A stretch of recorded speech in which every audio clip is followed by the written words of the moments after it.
Yes, people, we are back live. We are back live on the Sarcasm City TV YouTube, people, and the Ruben Amorim era is in full effect. Amorim officially here, landed yesterday. Pictures of him at Manchester United headquarters yesterday, people. So the Ruben Amorim era is in full effect and has started. Of course, there is international break, so Amorim won't be having his first game till Ipswich away, people. But that won't stop us discussing it. And like I said, this is the ManDem United podcast, the podcast dedicated to all things Manchester United on the Sarcasm City TV YouTube. So please keep all your comments, all your questions Manchester United related, please, people. Of course, if you want to make sure your question gets read out, super chat, people. But I will star all the best questions and I will get to them because I'm sure there's plenty you lot want to ask. There is definitely plenty to discuss in regards to Ruben Amorim, just because there is a change of system. But before we get into all of those things, make sure you run up the likes. Make sure you run up the likes. Hit that like button expeditiously. Hit that right now, whether you are watching this live or you're watching this back after the live. Big up to everyone on all the audio platforms as well. You can tell I've not too long woke up, here the voice box, but we move. Make sure you share this out across all the socials as well. Follow at Sarcasm City TV on Twitter/X, Instagram. Please retweet and like from the Twitter, share from the Instagram. Retweet and like from the Twitter, share from the Instagram. It's on the screen. Follow at Sarcasm City TV. Make sure you follow at That's Me Flawless, which is my personal account. And just as important, make sure you subscribe to the channel, Sarcasm City TV. Hit that notification bell when you do so. It's road to 14,000 subscribers. There will be a 13K party next Saturday, people. Definitely, there'll be a 13K subscriber party this Saturday coming up. But big up to everyone that is locked in. Big up Abs, I see you, says big up Flawless. Shout out to my guy Sheik every single time. Big up to Sheik. Big up to Matthew as well, who just put Ruben. The Amorim era is upon us, people. The Amorim era is upon us. Now over 40 of you lot locked in. Only at 12 likes, man. Let's get up to 40 likes. Let's get up to 40 likes. Matthew, big up every time, young G.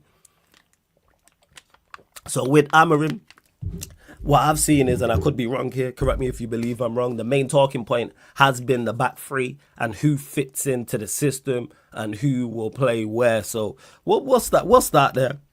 Goalkeeper for the time being. And this is just from now till the end of the season. And big up to Vader, says, is this man in the home kit? Yeah, man, look, I got the away kit here. The home kit been hanging here. But I was like, you know what? I need a t-shirt. I ain't gonna lie, it's lazy. Because I was like, what T? And I was like, you know what? I was gonna wear the away kit, and I thought, new era, let me wear the home kit. This is last year's home kit. Yo, shout out to Lewis because he hooked me up with both of these kits as well. Make sure you subscribe to Veta Games TV as well. Says large up the one name Flawless. Of course, the ManDem United, ManDem City podcast will be later tonight. But yeah, with Amorim, let's talk about from now. So November till the end of the season. Nana in goal. He will probably be there. I think the back three is fairly picks itself. I think all the centre-backs I've said are better in a back three, which is for most centre-backs, to be honest. You got to be really, really horrible to be worse in a back three unless you have a distinct lack of pace and mobility and your position is bad and your positioning is bad and your anticipation is bad, where if you play left-sided centre-back or right-sided centre-back, you will struggle. But you look at the centre-backs we have in De Ligt, you have Martinez. Martinez is a left-sided centre-back. De Ligt, I think, he can play central centre-back or right-sided centre-back. Euro, when he's back, he seems comfortable. He seems like, because of his attributes, he'll be comfortable playing right-sided centre-back. That'll probably be the beginning of the back three. Then following that, you have Lindelof, you have Maguire, you have Luke Shaw. Am I missing anyone? You have Johnny Evans, which isn't the worst. Johnny Evans as a centre-back, I'll have no issue with. Luke Shaw, as much as I'm critical of him, I actually think his best position is playing on the left side of a back three. We actually seen Ten Hag play him as a centre-back in a back four as well. And then you've got Lindelof, who can play right side of a back three. Maguire can play central in a back three. I believe he's played left-sided centre-back for England as well. So from the centre-back perspective, we got enough. I've just named 6. You've got Euro, you've got De Ligt, you've got Martinez, you've got Lindelof, you have Maguire, you have Luke Shaw, you have Johnny Evans. So we actually have 7. You want at minimum 6. So we're sorted there. The issues you have is the wing-back area. That's where the issues lie, is the wing-back area in regards to, because he plays as 2 10s and a striker. it's no more wingers. So everyone who's on them wings, either you got to play 10 or you have to play wing back, or in Rashford's sense, as a striker, which is probably his best position. But wing back, I've said, is an area I want Manchester United to improve. You have Dalot, you have Mazzarari, both comfortable playing right wing back or left wing back. Other than that, we're really struggling. You know what I'm saying? Eddie's been going on about, you know what I'm saying, the Brazilian left-footed demon. People have mentioned Garnacho maybe doing a right wing back stint. Yeah, people have mentioned Garnacho and Rashford, sorry, both maybe doing right wing back sticks. Anthony as a left wing back. But that's the position I look at and I go, we have to invest in the summer and just get by with it as of now. But let me bring the ManDem in the building anyway, because a couple of the ManDem are here. Eddie's in the building. Kaneki's in the building. Eddie, what are you telling me, man? The Amorim era is upon us. What are you telling me? Thank the Lord. Thank the Lord. Thank the Lord. We out of the dungeon. We into the palace, baby. You know, it's a good feeling. We got Flawless in the kit already. You know. Yo, do you know? So hey, man, major moves being made. But I'm excited. I don't even. Well, we'll get to like what our standard will be while he's here. But nah, man, it's a good day. It's a good day for sure. It is, man. It's chic. What are you telling me, man? You good? Yeah, man. Big up to everyone. Hey, woke up this morning feeling absolutely fine, man. As our chant goes, but hey, let's get to business. Ruben's Red Army, let's go, man. We here. Ruben's Red Army. Now we move. Now we get to work. Now we get to work, man. This is it. This is it. What you saying? And oh yeah, of course, man. To Amaz is free from 10 Haram, which is a great username. He said we stand with Coot. Over here at Sarcasm City TV, we stand with David Coot. That is right. Word to Eddie. We stand with David Coot. Show my shoulder for the people. Yeah. I got you 1 second. We stand with David Coot. You can see it there, brother, people. He said what we all were thinking, but didn't have the balls to say, people. We must stand up for what is right in this world. Not a man can't speak in the comfort of his own home. Facts. We got people videotaping saying, "Oh, we're not gonna put this out." Woo woo woo. And you snake my dog. He said what you're thinking, people. Don't be too sanctimonious. Some of y'all have said worse about that man. I know I have. So maybe that's why I'm a bit more on the defensive side. But yeah, we stand with Coot on this side. We stand with Coot. Big up Nero in the cut as well. Yes, G. What are you telling me, man? You good? Can everybody hear me? Oh, what are you saying, Kaneki? I think Nero's froze. Yes, Kaneki. What are you saying, man? We can hear you. What are you saying? Okay, what I'm saying is that I expect in January for that Libertadores lesbian to be holding a Kimberly shirt. That's tough. That is the Argentinian B team for women, mind you. That's tough. Crazy. Yo, how are you doing, Kaneki, man? Before we get to Garnacho, how are you doing? I love how we're starting this off. Yeah, serious, yo. How are you doing? How am I doing? Well, yes. You need to understand that I just came back. I got home early today because I've been working the last 2 days straight. So yeah, I managed to get home early today, and I'm just angry. Let's put it like that. I fucked up both my phones because of Ten Hag, and now I have to be improvising to try and to be on calls. Like I can't even do the calling on Northside's channel to laugh at him. Yeah, I can't even do that. Do you know? We'll get to that, man. It's Arsenal, man. They'll give you plenty of laugh at Arsenal fans. They'll give you ample opportunity. You know what I'm saying? They'll give you ample opportunity. But right now, how I'm seeing everything going on right now, and everyone is trying to figure everything out. This is the manager I wanted 3 years ago, mind you. If you remember, Flawless. Was it my first ever call-in? I think I brought up Amorim to you when you're asking who should we get as manager, and I said him. My first ever call-in, mind you. I think I brought him up. But now that he's here, I want to hear nothing.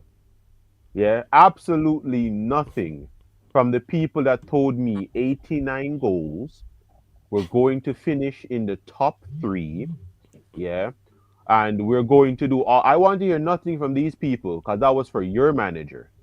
All right? Yeah. That is for your manager. Your manager that finessed over $200 million for Ajax, mind you.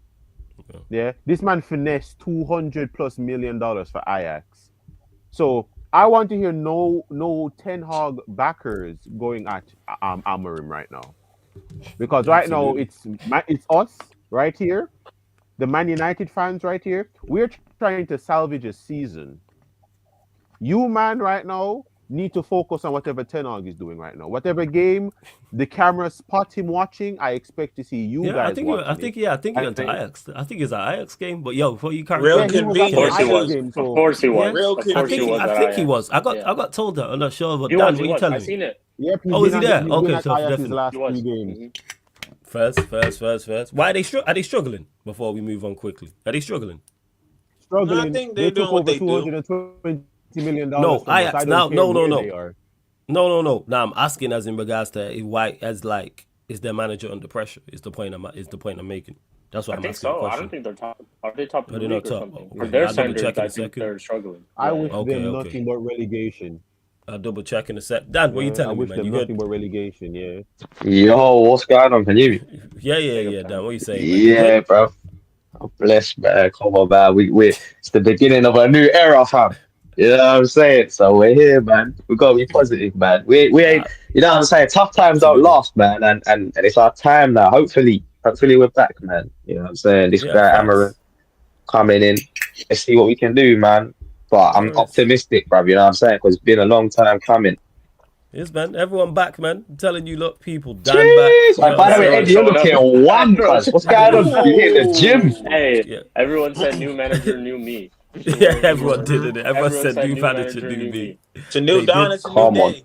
Yeah, man, it's a new day. It is. Rhino, what you Come telling me, on. man? You good? It's been a minute, man. Hope you're blessed, man. There, man. It's Jeez, good to man. catch up with you Rhino, lot. It's you been know. a minute, man. I hope Yeah. everyone's Big up, blessed. Rado, man. Yeah, Shout out to Ryan. Come on, Like you man. lot are Real saying, Come on, new man. era, man. All Big up, smiles yeah. over here, mate. You know what Yeah, I'm saying? hella I'm a smiles, yo.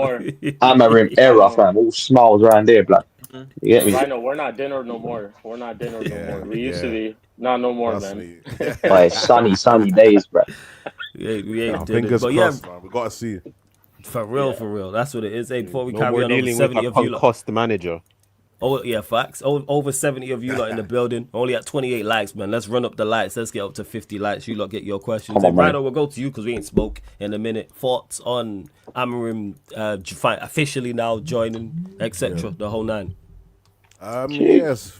Obviously, you know we wanted Ten Hag out for ages, and for Oh. me, it was interesting because I got to a point where I thought he was not going, like that point of acceptance. Like, you know what? Cool, my man's he's gonna Fuck, be here. Let's accept it. Whatever happens, in it.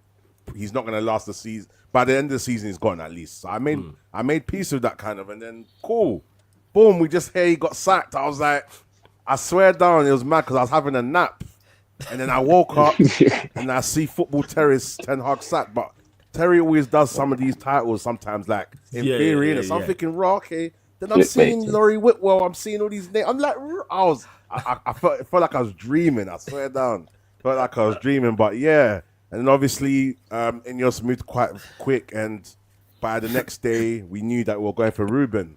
And obviously, you know, Liverpool and stuff were after him. Apparently, City were after him, but we don't know. And then now it's official. He's in. We heard he's coming in.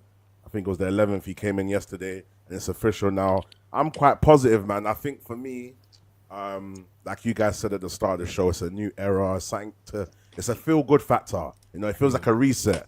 I know we've still got the Glazers here, but at the end of the day, if we're looking at Ineos, they haven't been perfect, but they've been more good than bad, in my opinion. Obviously, them keeping Ten Hag, they probably realized there was a little L for them.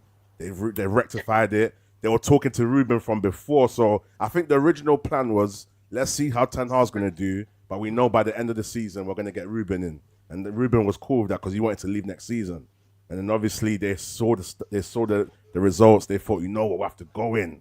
Boom, they gave him the ultimatum, now or never.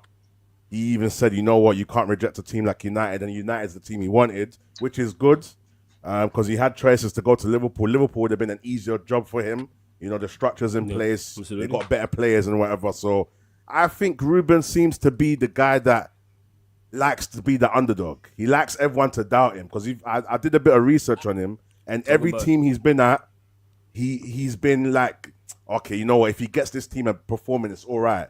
You know, Sporting hadn't won in 18 years or 20-something years or whatever Like it I is. think it's 20 years. And he got them their first titles. I think he's won like 2 titles with them or whatever. You know, 2 the in 4 last years. 2 games they played, The players look like they play for him. He looks like he knows how to kind of let the players love him. Like, the players believe in him, you feel me? 2-0 down, they win 4-2, they beat Man City. Obviously, they've got different players and different system or whatever, but just all of these things look positive for me. I don't want to get giddy. I don't want to make no mistakes that I made with Ten Hag, because Ten Hag looked like he was the next up-and-coming coach. But I think the difference with Ten Hag is, in hindsight, we can see that the system was Ajax and he was just controlling it. You know what I mean? Maybe I could be wrong with that. Ruben looks like he's got his own philosophies, he's got his own principles. He looks like he's a people's person. But before he came in on Monday, he had a press conference and he literally said, "Look, when I come in on Monday, Rude will know what my choice is. I'm very clear." So he seems like he's very direct and clear. He knows the players liked him. He knows some of the fans wanted him in. He said, "You know what? I don't care what anyone thinks. My rules." And he's brought in like 6 coaching staff. I think 4 coaching staff and then science or whatever and all of that stuff. So for me it's positive. I'm interested to see what players he's going to pick, who's going to fit into his system. Yeah. I think the first thing that I'm going to be excited for is to just see the team set up in his way. Like, if I don't see that, then can't lie, red flag. He obviously before you carry on, reports did come out yesterday saying that he's going to implement the back 3 immediately. That's from Romano. Yeah. He even said it in that press conference I'm talking about. He said, "You know what? I'm going to play the way I know, but I'm going to have to adapt it to these players." So obviously he's going to stick to his philosophy and then kind of make little tweaks here and there. You feel me? So that's promising as well. But yeah, breath of fresh air. He looks like he's a man of principles. He looks like he's the kind of sought after manager that everyone wanted. It's not just like, okay, by stats wise as well. So the stats and the kind of numbers game in terms of how good he's doing, the performance wise, he looks very good. And you get me, like the fact that no one else wanted Ten Hag but us, you know what I mean? But with him, Liverpool and the rumours with City, I think was it Villa or West Ham that was looking at him as well. I think it was West Ham. Yeah, West Ham, so people wanted him.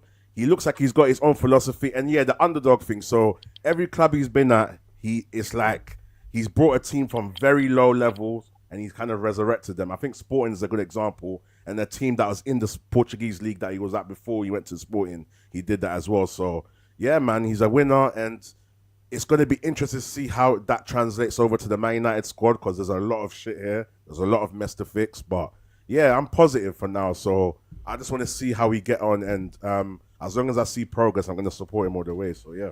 No, I hear that 110%, and there's a couple of things here that he stated. So big up to Warrior J. Warrior J, shouts to you. Amorim is set to visit Old Trafford on Tuesday, which obviously today. He will firstly take part in several photo shoots and secondly speak to various aspects of the club's media. He went on to say, "From what I'm hearing, the first indication from Amorim's Manchester United is we need to bring players with intensity." These were crucial words he mentioned in the opening talks and meetings he had with United, and that's from Fabrizio Romano, which I stated. So yeah, chic thoughts on Amorim being in, him stating that about wanting players with intensity, the whole 9. Of course, like exactly what Rhino said. We were really in the trenches, man. Like, we were losing faith. We were losing like emotions attached to this club at one point. I know I had. It came to a point, like, if I'm being so real, it came to a point where there were times where I didn't feel like making content, because it's just the same things you talk about again and again. Bro, I quit, bro. Every match reaction I go on. I quit, bro. I quit, like legit. Like, you didn't see me before you carry on. Dad, when you said it to me, I was like, I understand. I didn't even. You have to understand, bro. I get it. I did. I remember because Dan and I, we had a conversation and stuff. I completely remember all of this stuff, and just going back to it, like, you talk about the same stuff again and again. Someone's not performing. What was the plan? What were the tactics? Why did you take off this player? Why did this player start? Just the same stuff again and again. And obviously, just out of nowhere, not only did he get sacked, but also a manager who we thought wasn't available is all of a sudden in talks to come and, potentially save this club. And I'm over the moon. Like, I couldn't honestly be more gassed for this. I've been watching his team, clips of him like in the past couple of days, and how he sets up his team, and man, am I excited. Whether these players can fulfill those tactics and actually follow the instructions that he's going to give out, that's a different conversation, which we will find out very, very soon. But just looking at the way that he sets up his team, the proper football, like, this guy knows how to set up teams how to, adapt, how to also go up against big teams. We've seen it. He's had results against Arsenal. Yes, he won on penalties, but he had a result against Arsenal at the Emirates in the Europa League a couple of years ago. And then Manchester City in the Champions League right now too. He currently sits second in the Champions League with all these other teams that are currently there, having played Manchester City as well. And he currently sits, I think he's nine wins in the Portuguese league, and he's top of the league on that. He was on course to win his third league title in 5 seasons. So this is like a manager that we're talking about, right? And yeah, it's just not only am I excited about the fact that he's obviously joining in and we're actually going to see, football and a clear style of play. And I know I feel like he's going to be someone that's going to stick to it as well, just based off of the initial things that he said. But another thing that I'm very excited about is phasing out of players. This is another opportunity for a manager now to phase out some of the players who I think have still been a problem, even under Ten Hag, even before Ten Hag, who are still going to be a problem even after Ten Hag. So now this is an opportunity for him to kind of realize he gets up till May, to figure out which player deserves to be in this team and is part of his plans moving forward. And then he goes into the summer to make the right additions and get rid of the players that need to get rid of. So there's that aspect to it as well, which I am pretty much very excited for. But let's see how it all sets up. Like I said, we have a lot of work to do, and this season is still salvageable at this point. It's not completely gone yet. There's still a lot for us to compete for, to be honest. Like, let's keep it a buck. There's actually still very much a lot for us to compete for. Looking at the league table right now, I mean, mathematically, we're only 4 points off fourth place Arsenal. So it's like, you look at that table right there, right? Third, yeah. Chelsea, yeah, fourth or third. Just look at how the table is right now too, right? And how the season's just started off. So that's that. I look at some of the cup competitions. Let's say we get a favorable run like we do last year. Who's to say we can't go on a run and, see ourselves in the semifinal or in the final again? And then we go from there. And then same thing for Europa League too. I'm looking at all these competitions, and I hope Ruben Amorim can make some sort of impact, at least fight for these competitions. Like, I get it. This is the worst situation for you to come into. These are not your players. You have to all of a sudden develop a system that these players have probably never ever seen before. And you're just pressure will be on you too. And we know the magnitude of this club and all of that, but it's still a lot to fight for. And I think, I want to see how his approach is in these competitions and how he takes this season. And it's just, Ineos, like, I have to give credit to them for this appointment, to be honest. It was swift, it was quick. It was kind of like the Omar Barada thing where it just happened overnight and nobody really knew about it. And it's just to go to all those fans who say that managers are not available. They are. This is an example that they are. You just have to go out there and get them. So, and that's what Ineos did. So I give them credit for that. But that's what I would say. I fully hear that. Nero, young G, we out the trenches. I don't think we spoke about the actual Amorim appointment. I think last time we spoke was when Ten Hag got sacked, but we might have spoke about it briefly. But yeah, thoughts on Amorim, what we're looking for from him coming into the job, etc. Yeah, man. I think we spoke about it. The day off. Brief, right? Yeah, it was brief, wasn't it? Something like that. But first of all, big up the ManDem, big up Sarcasm City TV as well. My thoughts on the Amorim thing, like, obviously, it's not a coach that I would have gone for at first glance. Like, if I was to pick out of any coaches available, he wouldn't be the number one for me, because I'm greedy with the way I want to see my team play. I like pure domination. I like being able to just pass teams off the pitch and stuff. But I feel like it's too difficult for Man United to have that. Like, you have to understand what Man United fans want. Want to see with the way they want to see the football being played. The Man United fans, they don't appreciate technicians, so I can't say, I want this style or whatever, if it doesn't really go against, if it doesn't go with what the club wants. I think with Amorim, the good thing I've heard is that, defensively, he's very, very good defensively. They don't concede a lot of goals. Yo, Nero, getting some feedback from you. You got headphones? You got headphones in? Nah, bro. One sec. Nah, you got headphones? One sec. Is it you? Yeah, it is. We're just getting some feedback from you. If you got headphones, plug them in, fam. No stress. No rush. Yeah. No stress. Do your thing. Hey, you lot, continue to run up the likes, man. Just under 100 of you lot here in the building. Run up the likes. Go on, Kineki. What you going to say? And to explain something to you as well, Rhino. When he said he's going to adapt, I don't want anyone to think it's on that Ten Hag level of adapting. You're going to Facts. you're going to sacrifice your entire play style for these Yeah. fuckwits It's not that are that. at It's this not club. that. No, Yeah. no, no, no. What he means by it means he's just going to suss out who can play his style, who can't play his style. He's icing them out. First thing first, you heard him call out name Ericsson. Yo, I have a play style. Ericsson don't look like he can play here. You want to know what that means? Goodbye, Ericsson. This is fair. Swear, did he That's say what. that? Facts. Yeah, yeah, he did. There's Yeah. things coming out of him saying that how he plays, how he's going to need his players to play. With Ericsson's heart condition and how he is, he can't play how I want him to play. That's true as well. He's not. Even Yeah, looking so at he's. Ericsson, like he can't play his system. He Yep. really So he's can't. immediately telling Ericsson find a club, big man. Fair. All right. There will That's be good. It's good to clarify that no. still. Yeah, that's the thing is because what made me turn on Ten Hag day one was when he sacrificed his play style to accommodate the shit that's at this club. No, your job as a manager is to you are a gardener. I hired you to take care of my garden. Why are you adapting to the weeds in my garden? Why are you adapting to the weeds in my garden? That's not your job. Your job is to get rid of the weeds. All right? You're supposed to uproot the weeds, not try and grow Clean around it them. up. Don't do that. Yeah. No, you right. All right? Spot on. So, 110%. So you looking for him so for what is Kaneki with it is? Amorim? What are you looking for from Amorim, like in this shot, like not obviously overall, I'm talking about from now to the end of the season. What are you looking from Amorim to like do and implement? What are the expectations? Okay, the so goals now, you think, etc. so now I can, okay, so now I can actually be positive for once in my life when talking about Manchester United because God fucking damn. Okay, what I'm expecting from him now, what I am expecting from him, and I'm not going to go anything less from him now. We are 4 points off Arsenal. This league right now it's open. It's hella open.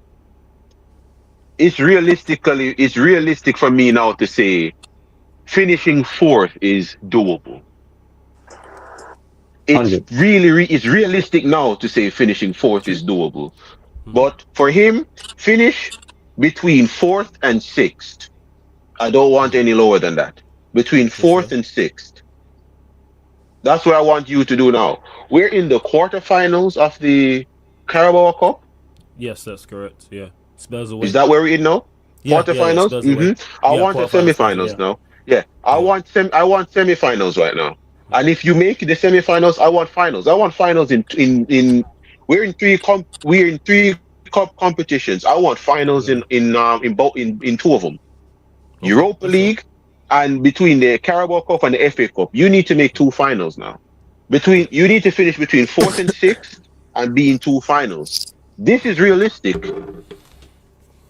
I am not going below anything else from him now. What I expect you to do now in this team now, Almerim, is you need to.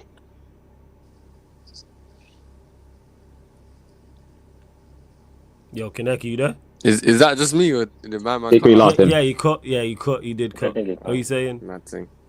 That's crazy. It was right before he was about to say it too. You better go off. Yeah, seriously, just stopped just before. Yo, Kaneki, you back? Go on there, bro. Say what you were saying about Amorim, then we'll go back to Kaneki. Yeah, so the Yeah, things that's I've much heard better. about Amorim. Is that better? Yeah, that's much better. Yeah. Okay, yeah, cool. Yeah, the things I've heard about Amorim, like I'm not gonna act like I know him too much, but from the things I've read about him, he's a good communicator. That's a very important one. He's very, very good at communicating. Defensively, they look very solid. They don't really ship a lot of goals. Attacking wise, they score a lot of goals as well, which has been our problem. I don't think defensively we've had a problem, but I think in the bigger games, defensively we've let in a lot of goals. 3-0s, the 7-0s, 6-3s, all of those. So he will help us in that aspect. I think we'll be able to keep the ball a lot better, which is just something that should be a basic. Absolutely. Listen, but I can only judge him based off what he does and what I see. So because I don't know him too much, I need to see what he does. So I'm starting off with the starting 11. I want to see you just put your style in there, even if it's not your full style. But let's get an idea of what you're trying to do. Let's get an idea of what is it that you're trying to do, and then we can go from there. Then in January, we know what to buy for you. We know what kind of players we need now. Because by the end of the season, we should know, cool, we need this position and that. So he has an easy job, to be fair, because he can't do no worse than Ten Hag in terms of everything that he does. Everything. Everything. Everything. Literally, everything that he does now, from now on. The same way we looked at Ten Hag when he came in and Oli left. Oli was such a bad coach that we praised Ten Hag for doing the basics. So it's going to be the same with Amorim. We're going to praise him for doing the bare minimum, but it's like, let's just reserve judgment. Let's not get too carried away. I want to see how he sets up against the Arsenal away. That's going to be a very big game. That's going to be a very big game. So that's his third game. That's his third game in. Yeah, that's his third game in. So yeah, man. Like it's a good game. Yeah, man. It's a good feeling to have a new coach. I can finally have motivation to watch the team again, because to be honest, like I haven't even been watching like that. Like not watching with intent. I'll go back and watch the games, but I'm not like watching with anything, like with no emotion really. So now it's good to get back in there. We'll see what Amorim does, innit? So yeah, it's literally it. I get to this from Lawson. Big up to you. I see you got Amorim in the profile picture already. He says, "How about 10th in Europa League? Who cares about the league? Get me Champions League football with a trophy." Respectfully, are we Spurs? Are we Brentford? Are we Fulham? Eddie already knows what I'm going to say, because Eddie, this is the 11th. You know what I'm saying? It's that video again that people all know. Why have the expectations been lowered so much for Manchester United because we've been poor? I say this all the time, and shout out to Vader, because me and him have this debate pretty much on a weekly basis when we do the United City show. You are going to fall short in professional football. However, the aim should always to be the best. The aim should be first. If you fall short, you might finish second, maybe you finish third. In United's instance, maybe 8th and 7th. But the aim should be that. Why would it? If we finish 10th and win the Europa League, I'll be livid.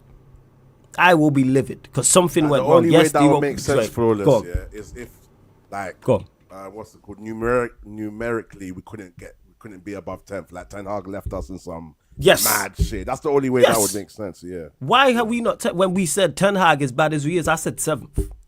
So why is now 10th acceptable with a better manager? Like, we need sustainability as well. You can have both things, people. You can have sustainability, but also win trophies along the way. It's like there's this myth in football that you can win trophies, but you play bad football, or you play great football, but you don't win anything, when you can have both. I don't understand where this became a thing. So I would not accept this. Because I, like Nero mentioned it, I'm looking for Amorim to implement his style, yes. And with him implement his style, results should come. How Manchester United better than the 10th place team? Yes. So the reason why I care about the league is because it's a bearing of where you are. It lets you know. This is why, even though Ten Hag won the FA Cup, we finished 8th with a minus goal difference. That was a bearing of where we are, but some of our fan base decided to get gassed up and be like, oh, we won the FA Cup, everything's okay. It's like, no, it's not. And then they're the same fans who are then surprised about the season we've had. Like I said, if you're shocked, and I hate still talking about it, but you have to because of comments like this. If you're shocked by the season we've had so far, I don't know what to tell you. It's like people who said, oh, I didn't see this coming. What have you been watching? If you didn't see this season coming, how it's been, what were you watching? Clearly you didn't watch last season, or you just lied to yourself. Like, I don't understand. So 10th, no, I care about the league. 110%. Go on, Dan. Go on. No, I was gonna say that them people are just in fucking cuckoo land, innit? Like, they're delusional. So they just ignore reality, and that's all it is, man. But 100% agree with everything you said, man. Nothing but straight facts from your boy, flawless, man. I'm trying to understand, when did losing become tolerable? Talk about but this is Man United, bro. This is what I'm saying. I think this is just Ten Hag Manchester United making fans think this way. This is how But I'm just saying our priority should be, before you go, Eddie, I'm just saying our priority should be the Europa League. We should be aiming to be as high up. But give me the Europa League. We have to win that. Have to. I agree with this, Lawson.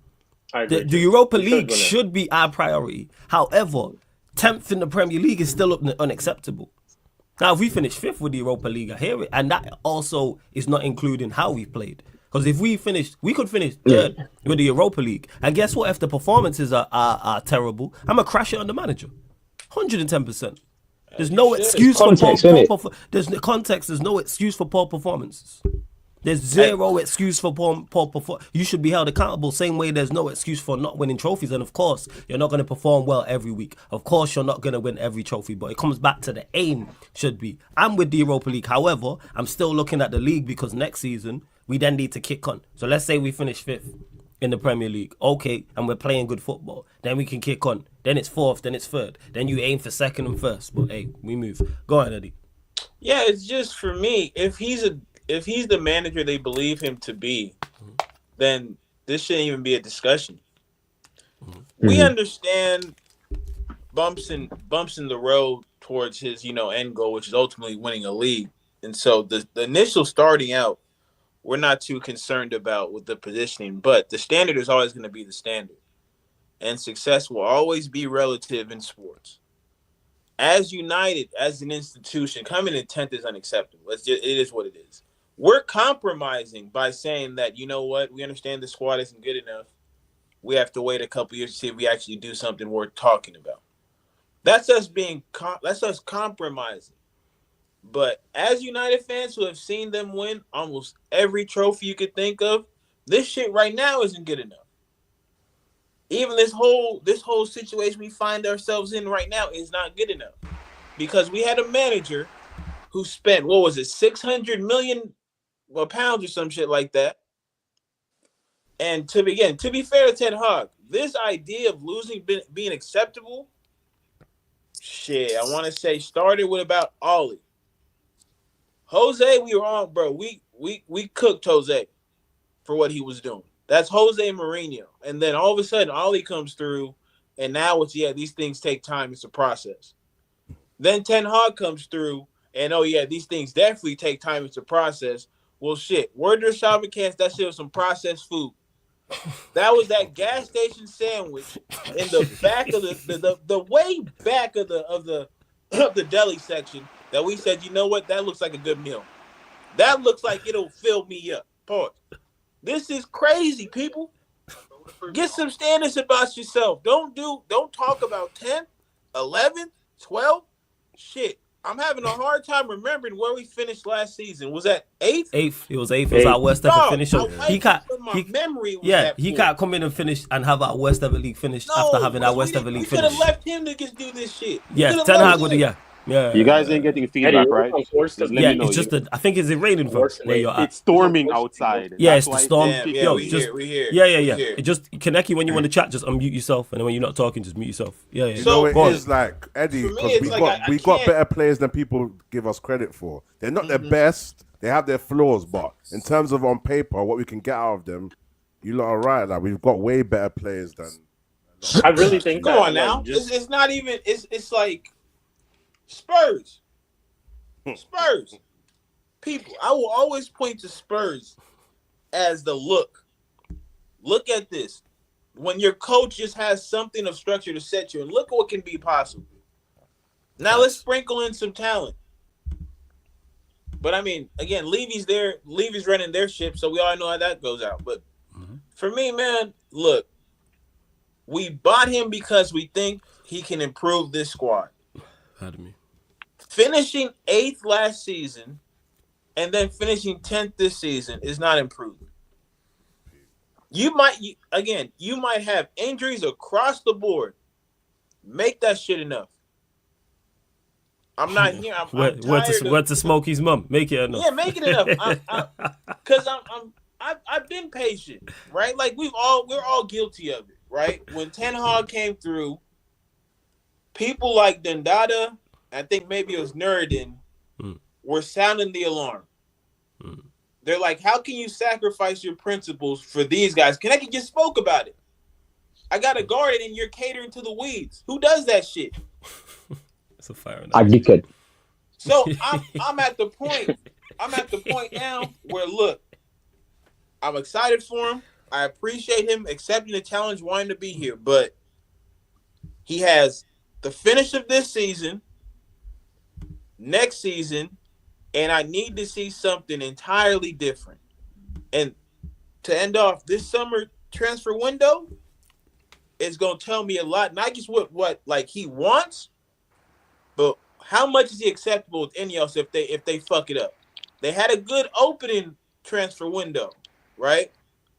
But let's say we see some of the same old shit we've been doing in the transfer market, whereas we're waiting until the last day to finish up a deal, and that's held us up from addressing other parts of our team. Right? Ineos is comfortable now, and usually, when somebody gets comfortable, that's when you see the real them. So I'm just saying, like him, Ineos, 2 years. I'll be watching for 2 years before I make any kind of decision. But if some shit looks terrible, yeah, I have something to say about that. No, I hear that. Leon, what you saying, fam? You good? Yo, Leon, He's what you saying? muted. Full house today on Sarcasm City. It's a full house today. Yeah, we made sure Ruben we had Amorim, if time you don't today. deliver, you gonna learn today. It's a coming home party. It's a coming home party. We made Yeah, it out to sell, so it's a coming home party. I just want Eddie to come on here. If Amorim's a fraud, I want him to come on and say, "You gonna learn today."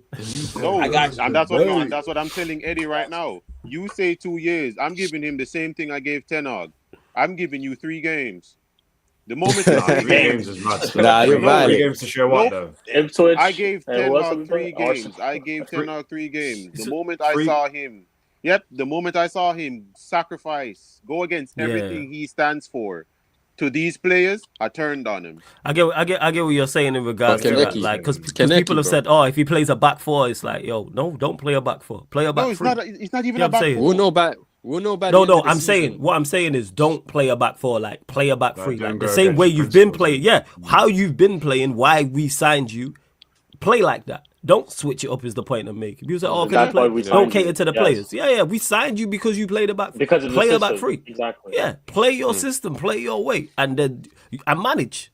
You say it's easy to do. You know what I'm saying? When you got top class players, but go on, Nero. Go on. Yeah, but I was just gonna say, bro, we'll know by the end of the season. For me, I'll know if this guy is gonna take us anywhere.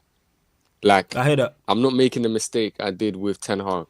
I'm not making the mistake I've done with Oli. Like, I've got older now. I understand the game a lot more. Like, I'm watching this now, so I'm looking at Amorim and I'm like, okay, this guy, he's got to do certain things in a certain way for me to say, okay, this guy's serious.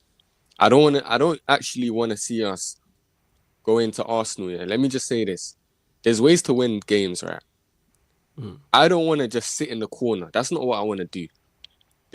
You can be pragmatic, but that doesn't mean you sit in the corner. Like, you know what I mean? Sit in the and put the bus, park the bus. You know what I mean? Yeah. I know exactly what you're talking about. Yeah. Exactly. I just want to be Survive. competitive. Yeah, exactly. Surviving, bro. Listen, Like, fam, we're going to the Emirates. We're going to the Emirates. If we draw and it increases their tiers and kicks them out and makes them fall even further in the table, I'm for it right now. But the thing is, bro, we can lose those games.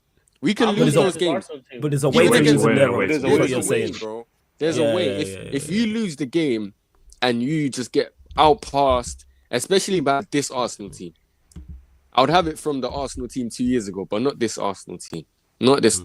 Every team in the Premier League, bar Liverpool at the moment, has showed you can get at them. Has showed you. So for me, I'm looking at these games and I'm like, okay, what is it that we don't have that we can't go to Arsenal and beat them? Because Bournemouth beat them. A good centre back period. Nah, we can't. But we don't need that, can't. bro. We can beat them. Bournemouth centre. We're better than Bournemouth Centre back. Yeah, that's we what ain't I'm trying taking to say. Bournemouth So centre-backs. Yeah, we were, but with a certain manager at this point, that's where we. Yeah, but he's talking about now. Redbridge. But Kaneki, he's talking about with Amorim. He's not talking about with Ten Hag. That's just the way I'm looking at it. We need to be more competitive because it's like these big games, especially away from home, we just getting punched up, bro. It's just jarring, bro.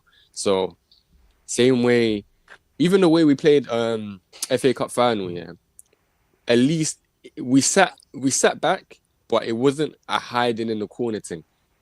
It wasn't. It was a little bit more strategic. It was I'd more say. tactical. It was More tactical. Like knowing when to go, knowing, okay, cool. We can't force those passes. You saw Bruno in that final. He didn't go and try and play them stupid passes and lose the ball. He knew that, okay, we have to respect City. So it's one of those ones. Like we'll have to wait and see. I'm giving this manager like end of the season. End of the season, like probably 18 months. So because we'll see. Because you'll have it even with the players that we have. See it along again, the way anyway. We all know that these players are not good enough long term. Yeah, like, that is without saying. However, work with what you have and get the How many best games out have of we it. played, guys? Yeah, but that's not entirely true. That's not entirely true. We played 11. You can't say 11 full say games. the whole squad's not good long term because you never have a squad that even wins Champions Leagues with worldies in every position. I know you're not saying that. You're just kind of done with. Now, when I say Just worldies, done but with even it. like service, because it's a system game. It's like you don't even have to be all world class, but like players who can play to a great level, a good level, a very good level. facts. I don't think long term. Which when I say long term, that's going to win Premier Leagues and Champions Leagues. The vast majority of these players ain't gonna be here. I think there'll be two or three left in 3 years. I hear but you. the point You're I'm talking making vast is, majority.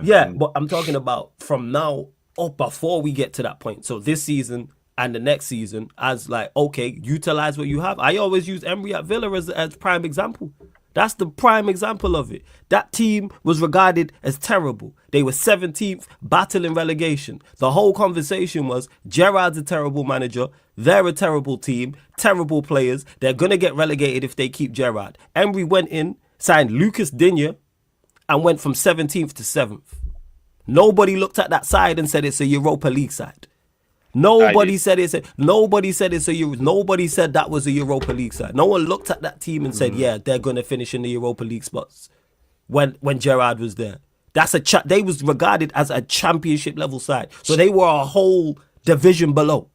Yeah. It wasn't odd, a whole division below. And then Emery's gone in there.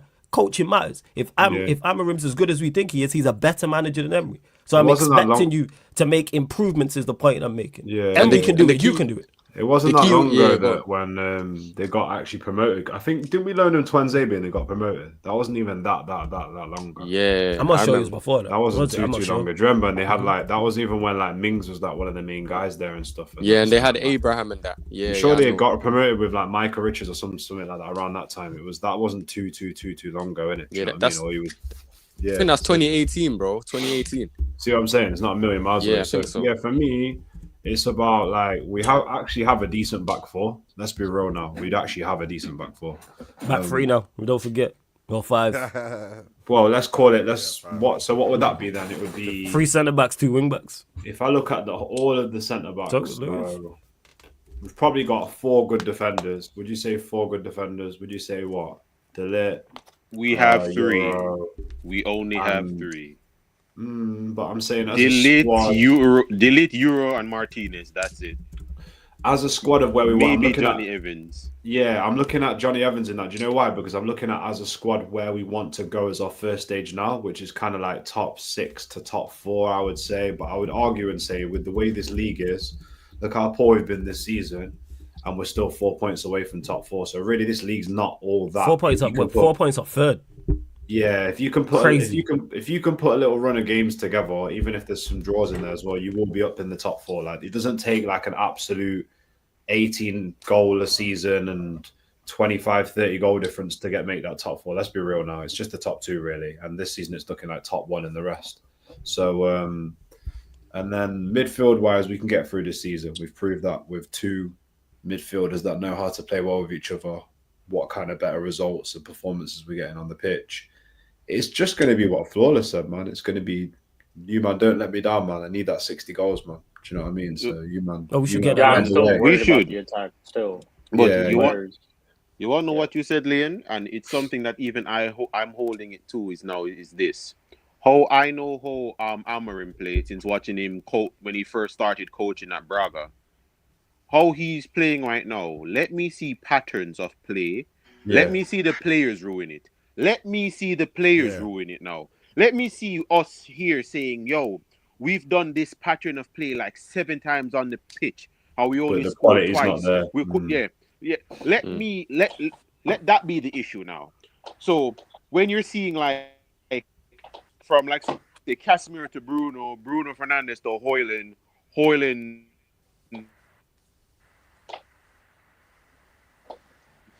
He's breaking up You again. cut out again. Yeah. He's breaking up again. That's what it is. But hey, you lot, Yeah, run there's up, nowhere continue to to run up hide, the no? likes.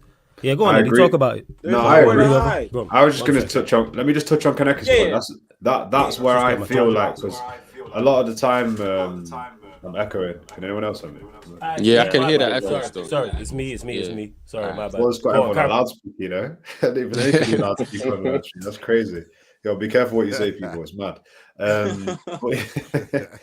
But for me, it's like that was always the first stage because the biggest thing is I can always relate it back to Liverpool's first season. You could, I don't know what's going on here. This is some mad. Let me just check my devices. They're not hacked. Yeah, okay, we're good. Oh, you're a joke, man. You know, just carry on. You're a joke, man. But Liverpool's first season, yeah, I actually think Liverpool's first season squad was way worse than what we're dealing with here. Because literally, like Gerrard was still holding down that midfield. Correct me if I'm wrong. Was it? Team was rubbish, fam. Team was rubbish that he had. It was rubbish. Get the likes of like. What was the Joe squad when Allen Klopp and- came in? Because I'll tell you now. One sec. This is it. I'll tell you now. This is his first 11. Wait, hold up. One second. I got it now. Mignolet, Klein. It was Mignolet, Klein. Yo, I got it now. 1 second, you man. You use 1 second, you man. I got it up here. Mignolet, Klein, Moreno, Sacco, Skirtle, Emery Chan, Lucas Leiva, Milner, Lallana, Coutinho, Origi. Origi was the main striker. Yeah. And people talk, and look what he eventually did with that team. Yes, he replaced the players, but he got them playing his way. I could utilize who he could utilize. That's why Kaneki's a G. Do you know why? Because I could see exactly as soon as Kaneki said that, it made me think of that squad because you could literally see what they were trying to do. They just couldn't get certain games. And I didn't mind watching certain bits because it was like they were losing 4-3 or they were drawing 4-4 or they were just getting it done over the line like a 2-1s and stuff. But you could see that like, add a bit of quality to this midfield and attack, and this squad's going to do something in it. So that's why I'm willing to go with this squad. But the reality is, whether you like Kaneki, I was just backing your point up saying that with that Liverpool squad, you could see it was just a lack of quality, but you could see the patterns. And for me, I just know right now there's no one that's going to tell me that this squad can't produce that and more. Because like, even though we don't rate our attackers, with confidence, these men will score goals. Will they score the United level goals of like one guy scoring 20 and 15 and this and that and bare assists? Maybe not, but I know they can score goals, man, with basic patterns. Like if all they've got to do is walk it like Rashford's never. What they did against Leicester, really, it was just. Look at Rashford. Rashford's never really had them patterns. If Rashford was coached the way that Pep used to coach Sterling and given simple instructions, he'd bag their goals, bag of goals, just like arrive back post or. But Leon, that's the system. We're a system. We're literally watching it. Spurs are the highest goal scorers in the league. They do not have the best attack. Spurs have scored the most goals in the league. Brentford have scored more goals than Liverpool and Chelsea in the league, as of right now. I think Brentford are second. Spurs and Brentford are 1 and 2 in terms of scoring goals. Now, is our attack poor? Absolutely. Like, we all know that, in particular, the attack. We know the attack is terrible. Gotta be better than Brentford. But we can point it like Nero saying systems matter. You can implement a system where you just create enough chances that if your striker needs 4 chances to score goals, create 8 chances for him. And flawless as well, bro. Even remember what I said to you about remember when Ugarte came in and I think you were saying in the bigger games we can go Ugarte, Casemiro midfield. So I think that's what the midfield is going to be. But I said I didn't really rate it because it in my head, this was when it was under Ten Hag. I said it was too negative because I know the way Ten Hag wants to play. Like we thought we knew what he was trying to do. And I looked at that and I said, okay, it's negative. But then under this new coach now, like I've seen like, okay, he likes to build up with a box midfield. So then Casemiro and let's say it's Ugarte, they're the 2 in the midfield, and then you have those the inside 10s, they drop in to become like a box midfield. So if you have that system making the passes for them, the ability of that player on the ball is actually getting brought up because the pass will be drilled. It will be drilled so much that, okay, cool, I know he's going to be there. I know he's going to be there. And that's how you help players. But putting a system in, like, you take the thinking away from them and you just let the system take place, bro. Because and on top of that, Nero, people that are good in their positions will actually play in those positions. It's exactly none of that mad shit where you see, like, for example, what Pep does when you see Stones attacking, like, you know, Pep's added a bit of innovation, like. This is just back to basics. This is basic. It's basic stuff, bro. Like that's what kind of like I don't mind seeing it. Not with that thought in mind of okay, if he wants to build up with the box midfield, the 10s drop in, and there's passing options, that's fine. But I didn't like it if Ugarte was going to receive the ball from the centre backs and dribble and turn. Yeah, that's madness. And every man's gone road runners. You can't do that in the system too. His system is very Can I ask Nero a question just quickly? So, because I don't know much about the system, I'll be real. I don't study these things before ManDem come. I kind of just watch it. The eye test tells me everything, and then I will do my thing. Yeah. So you saying that with the two that are flat in the 4, the other 2 ahead of them, the 2 10s, they drop in to make to overload and make a midfield. Yeah, this is building up from the back. So I'm only reading an article. I can send you the article, so it shows like the pictures and everything. So maybe Kaneki knows though, because Kaneki studies these things. Yeah, I studied it, Leon. Bro. Oh, you know, yeah. I studied it, yeah. Oh yeah, big up to Y&Y in the cut as well. Go on, man. Big up the ManDem, big up Leon, big up Kaneki, everyone. But this guy, yeah, basically a lot of the times, yeah, I read some long article, yeah. He bypasses the pivot basically, innit? Or what he does is he gets one of the centre backs, basically has the goalie with the 2 side defenders as a 3, and then he gets one of the centre backs to drop in to make it a 2, right? Yeah, that's what I'm seeing right now, yeah. But a lot of the times he just bypasses that pivot to try and go straight into the 10s. But see, here's where the weakness is, yeah, and this is what's been exploited, like in their European games, especially like Atlanta. And they did the same thing to Xabi Alonso's team in the Europa final, is that basically if they're up against a man-to-man press, basically it's very easy for them, the opposition, to intercept those passes because they try to build up to the middle, innit? So when it gets intercepted, then it's all open, and then we might end up the same like Ten Hag kind of situation, where it's like the big fucking donut in the middle. What do you mean? Like, what, the defenders are out somewhere and there's a big gap or something? Yeah, bro, because they try to build up like through these direct vertical passes through the middle, and then when it gets intercepted, then you're defending the transition straight away. Do you see what I'm saying? Yeah, now it also got caught out. If you remember, like Casemiro's mistake against Liverpool, where when he received the ball, he got caught out. You will probably see a lot of that because that's how they actually move the ball within the midfield. It's a lot of quick 1-2 passes with wing backs and your 2 pivots in the middle too. So you try to progress the ball. Do you remember against that's really Man what they City? try to do. So you can't get caught out. That's one thing. The one thing that he needs to find out like right away is who are his ball playing like players, because this style that he has, we don't have anyone in very possession based. Exactly, bro. Like even the center backs, they try to break the lines from where they are on the pitch. That's just how he sets up his teams. Like all of the players that he looks to have are ball playing like players, like possession based players. But that's just his system. Do you remember against Man City? I've got another question though. Yeah, go ahead. You said that the goalie's there, and then there's 2 out of the 3 defenders. There's 2. Where does the third one go? Does he go into midfield, or what does he do? Yeah, basically, imagine you've got a back 3, yeah? So when they're building up from the actual kickoff, yeah?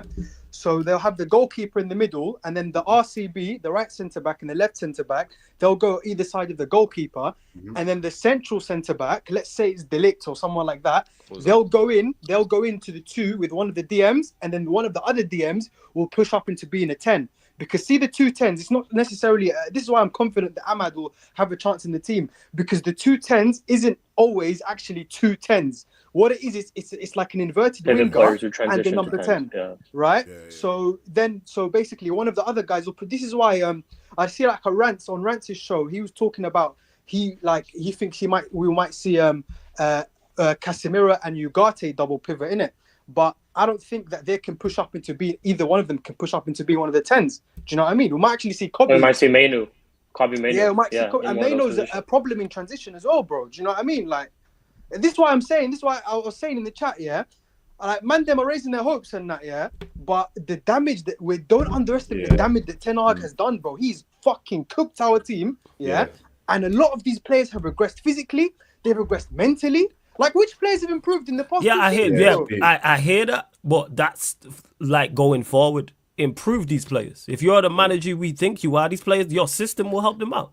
They'll be fine. I'm talking about not long term. I'm talking about from now till the end of the season. Can you get these players playing better than this? Yes. As they're trying to progress, the fan base might. Do you get what he's trying to say? What do I always say about the fans? Fuck the fans. Do your job. No, but it has an effect. And you're fuck right. The fans. Do your job. People like these lot should. You go on. If we've watched the last couple of years, ManDem just like we're just getting run through like. Do you know what I mean? Absolutely. Like a Jezzy, basically. Yeah. Like so, basically, that's just real with it. Like, this guy is wild, Joe. This guy's a wild boy. You're wild boy, isn't it? Because it's the same shit all the time, isn't it? Yeah, do you know what I mean? Like when will you learn? Do you know what I mean? I'm joking, but when the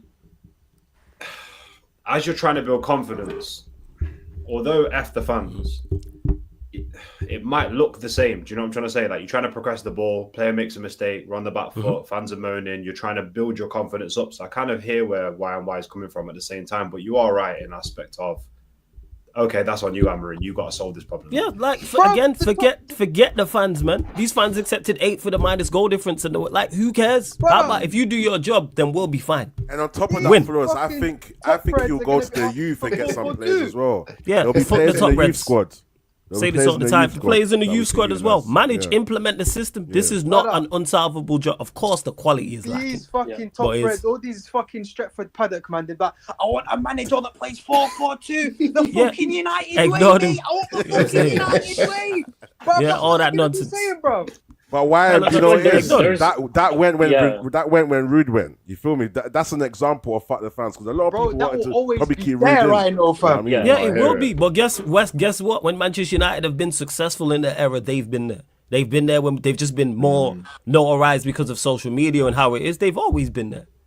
Like, Fergie didn't get criticised. But ManDem, I say to you, this Amorim, good manager and everything, but he is guilty until proven innocent, innit? Do you see what I'm saying, bro? We can't just be going in, raising our hopes and all this kind of stuff, I studied this thing, It's not raising. It's not a raising of the hopes, though. It's not a raising of the hopes. If he's as good as they say he is, we gonna find out. I'm not gonna say he's guilty towards innocent. I'm gonna give him a black. He's getting a clean slate. Because you've done nothing wrong or nothing is his well. Record in Portugal, he won the league first season, then he finished second, then he finished fourth, he had a really bad season, and then he won it last season, and then he was probably on track to win it this season before we snapped him up in it. Did he lose players to the transfer market? Oh, they made so much money. They sold like Pedro. Yeah, they sold everybody. Pedro. They made so much money. So the point I'm making is, it's like, no, I'm not gonna say he's guilty till proven innocent. You get a clean slate. You've done nothing right or nothing wrong. That's unfair. That don't make no sense. That's unfair. But how can we say he's guilty till proven innocent and he's done nothing wrong? Because Flaw is like it's your standard. Like Kaneki said 3 games. But that's then he's done something wrong in those 3 games. No, but then that means you never wanted him in the first place. I don't think that's okay. I don't think but Eddie, that's but Kaneki said 3 games, but then he's actually done something wrong in those 3 games. To me, he's done nothing right or nothing wrong. He deserves a clean slate. Do you know what it is? It's that basically that Portuguese league, as we know, it's a bit weak, isn't it? Do you know what I mean? And this is what I've been saying in the chat as well. His European record is not very strong, innit? When he's come up against managers that are his level or above his level tactically, then he hasn't been able to beat them on. Because we know he's got shit players. How many years has he been in Europe? He's been in Europe, I think 4 years. I think 3-4 years. So he's 4 years into the game. So he's a baby in regards to Europe. Why can't he? He's not the finished article. Why can't he improve? At the end of the day, No. Why can't Amorim is not the finished article? Why can't he improve? Listen, he can improve, of course, innit? But I'm just saying, is that he hasn't shown anything. against like opposition that's above him or tactically superior Yeah. or his level. Nah, I think he What has. did you? Shown that he can beat teams on a tactical basis. Because he's So this- learning. Let me ask you just this, finish, let me though. just land Then this what did point. you- Let me just land this point. Just one sec, please. Yeah, Go on. is that basically this is what they're saying? The criticisms of him. This is what the people that write these articles and study these things are saying. Yeah, the main criticism about him on the tactical thing, especially in big games. Yeah, and we saw a little bit of this against City as well. Is that in big games they basically cede control of games in it. When he comes up against teams that are in superior quality and the superior tactically managers or to his level, they cede control of the game completely. They cede control of the game completely. They don't assert themselves on the game at all. But And what do you that's the define problem. control? What do you Define define control. control? Yeah, Define wait. control Here in the terms thing is, they're in control. If you want the opposition to have the ball, you're in control. Bro, I'm talking the elimination against Atalanta in the Europa last season. I think they had they scored from an early shot and then they didn't have another shot until like the 50th minute, and then again towards the end of the game when they were losing, they just Wait, Atalanta, the team that won the whole competition. Yeah, Atalanta's the team that won the whole competition. But Atalanta beat They packed up a whole bunch of teams. Did Atalanta not beat Bayer Leverkusen, who were undefeated at that time? They beat them, cool, but this is Man United manager, guys, bro. Yeah, I hear that. Go on, Eddie. You go. Let me ask you this. Then let me get your perspective on the last game he played against Pepe. Yeah. Did you see anything that impressed you, or was it still same old same that you've been reading? No. That was very impressive because against Pep he went out with a clear game plan, which is to soak up the pressure and then to just expose City's high line, and it worked. So he was in control of the game then.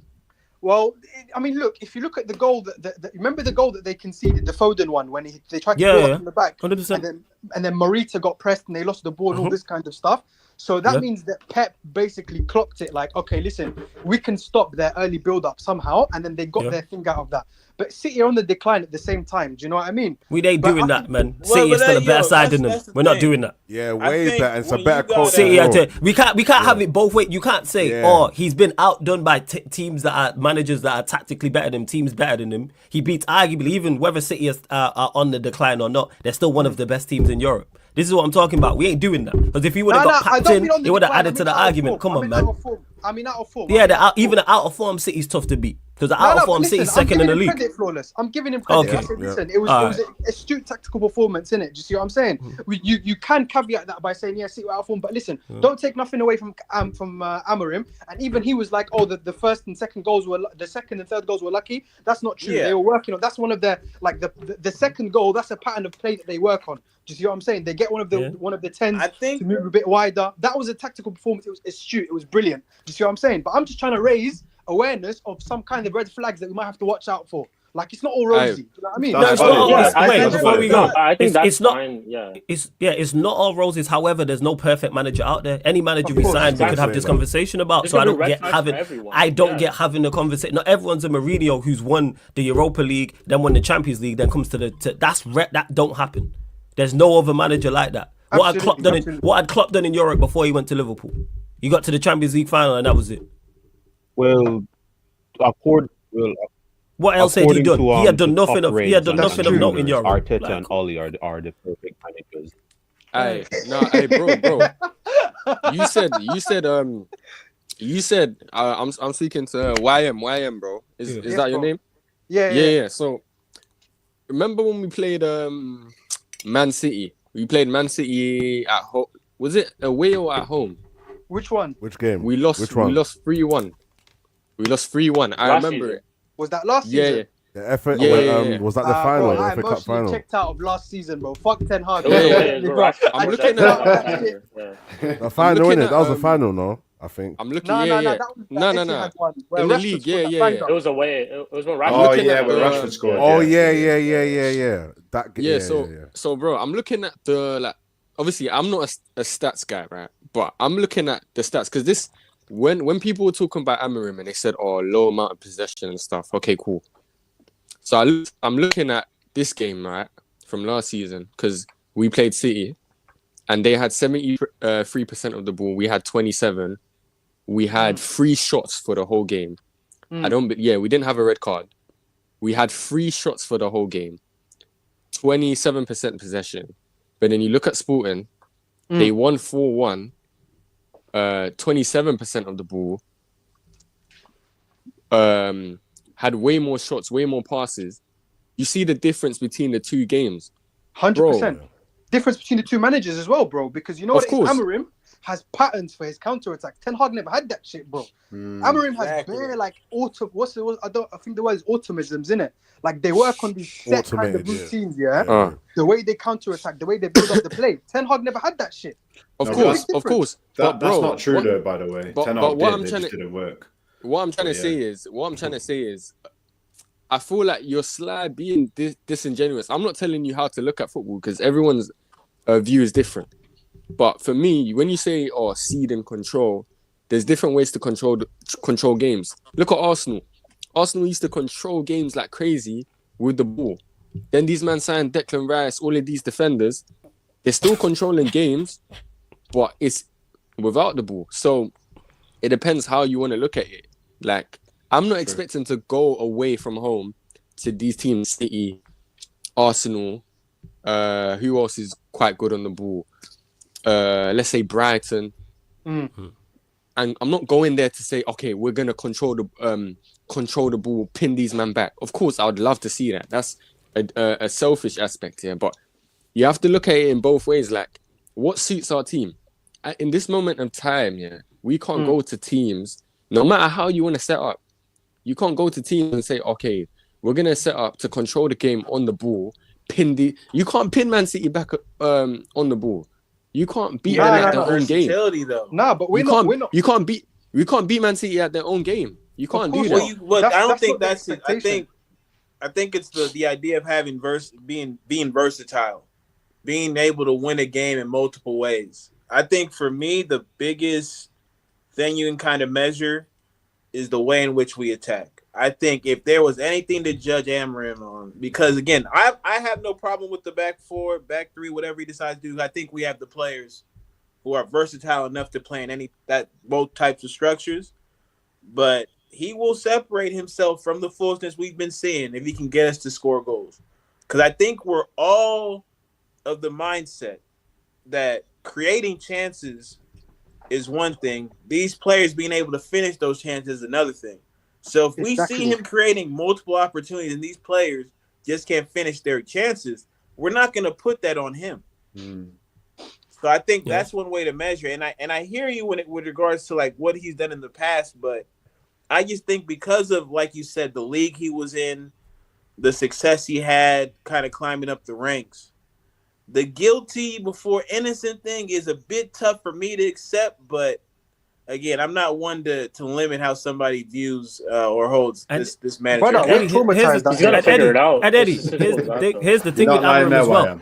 I'm also looking for him to improve. He isn't the finished article as a manager. I'm looking for Amorim to make improvements. This is the perfect opportunity for him to do that. This is it, exactly. If Amorim's the same in 2024, like before you go, Kaneki, in this year that he is, if he has 2025 and 2026, we don't see improvement. This shouldn't be his ceiling. This should not. If this is his ceiling, we are in trouble in regards to. He needs to be getting better. You need to be improving. You're taking new information on board, tactics, versatility, like Eddie mentioned, etc., etc. Though it's far from it. Is it all going to be rosy? No, because I see people in the chat say all the time, "Oh, these players are not good enough." Nobody on the panel has said these players are good enough. Nobody has good said enough that. for what? We all know that in regards to go into the top. Do you remember he knows it himself already. I'm saying these people are saying these players aren't good enough, and we've all agreed that these. This is players what I'm aren't saying. Good enough. Everyone understands who the ones who can play and the ones who can't are. Like that's not so. For me, it's like because we know how good enough, we know what their floor actually is.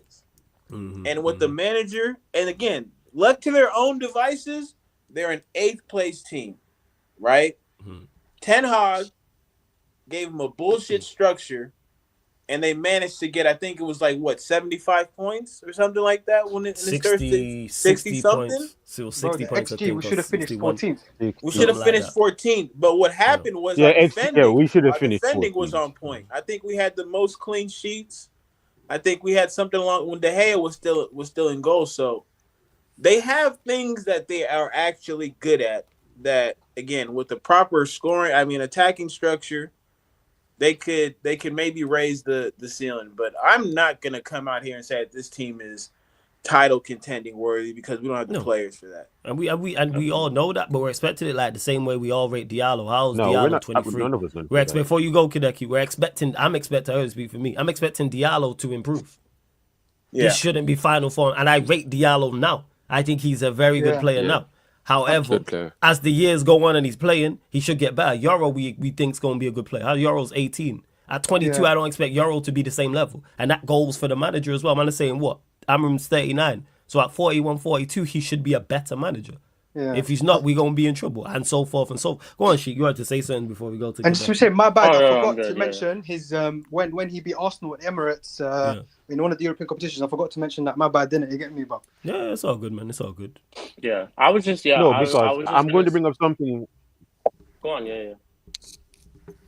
Okay. No mean to cut you, Sheik. I'm just going to say this right now because my internet and everything with the storm outside is moving fucked. What YMY said is actually something I wanted to bring up as well. How he plays with that back three. The main important center back in his back three is Inacio. Everyone here is supposed to have heard that name before. Inacio. Yeah. He's what type? Kaneki, what type of centre back is he? Yeah. What type of centre back is he? Ball playing left footed. Ball playing. He's a ball playing left footed center. Put it like this: he's a taller version of Martinez. So the person who I expect to play as our central center back should be Martinez, because what Inacio does well, he can cover as a 6, as a DM. There's a lot of time when you look at how they play, Inacio is in the double pivot beside of the other DM. It's Jomande. It's Jomande, right? It's Jomande. Basically, he has the central centre back. He's the one that pushes up because they don't really want to pass to him. Because Inacio is the one, he's on the left, because he's the one coming to get it directly from the goalkeeper, innit? Do you see what I'm saying? So that's how when the central centre back pushes up, he's not actually getting involved. He's just there to keep one of the other forwards pushed back to open up space for the centre back that's actually gonna bring the ball out, who is Inacio. You get me? Lissandro will 100%. We'll probably see Lissandro in that type of situation because Lissandro's played as a DM before too, I know under Ajax as well. I said. Oh man, that storm is fucking up Kaneki. Yeah, that storm is messing him up, man. Bro, yeah. That's why he keeps breaking up people is the storm. But Kaneki will be. Kaneki gone. Is he back? Right. No, I know I'm cutting out. I'm just trying to say this now before I get kicked. Yeah. Okay. No, we want to hear you. Go on, bro. Let me just so how I'm saying, I know what I said sounds harsh, but this is how I am at first. I need to see how you are in 3 games. It's not a case of he's making a mistake. Let me see your 3 games now. What I want to see is 3 games now.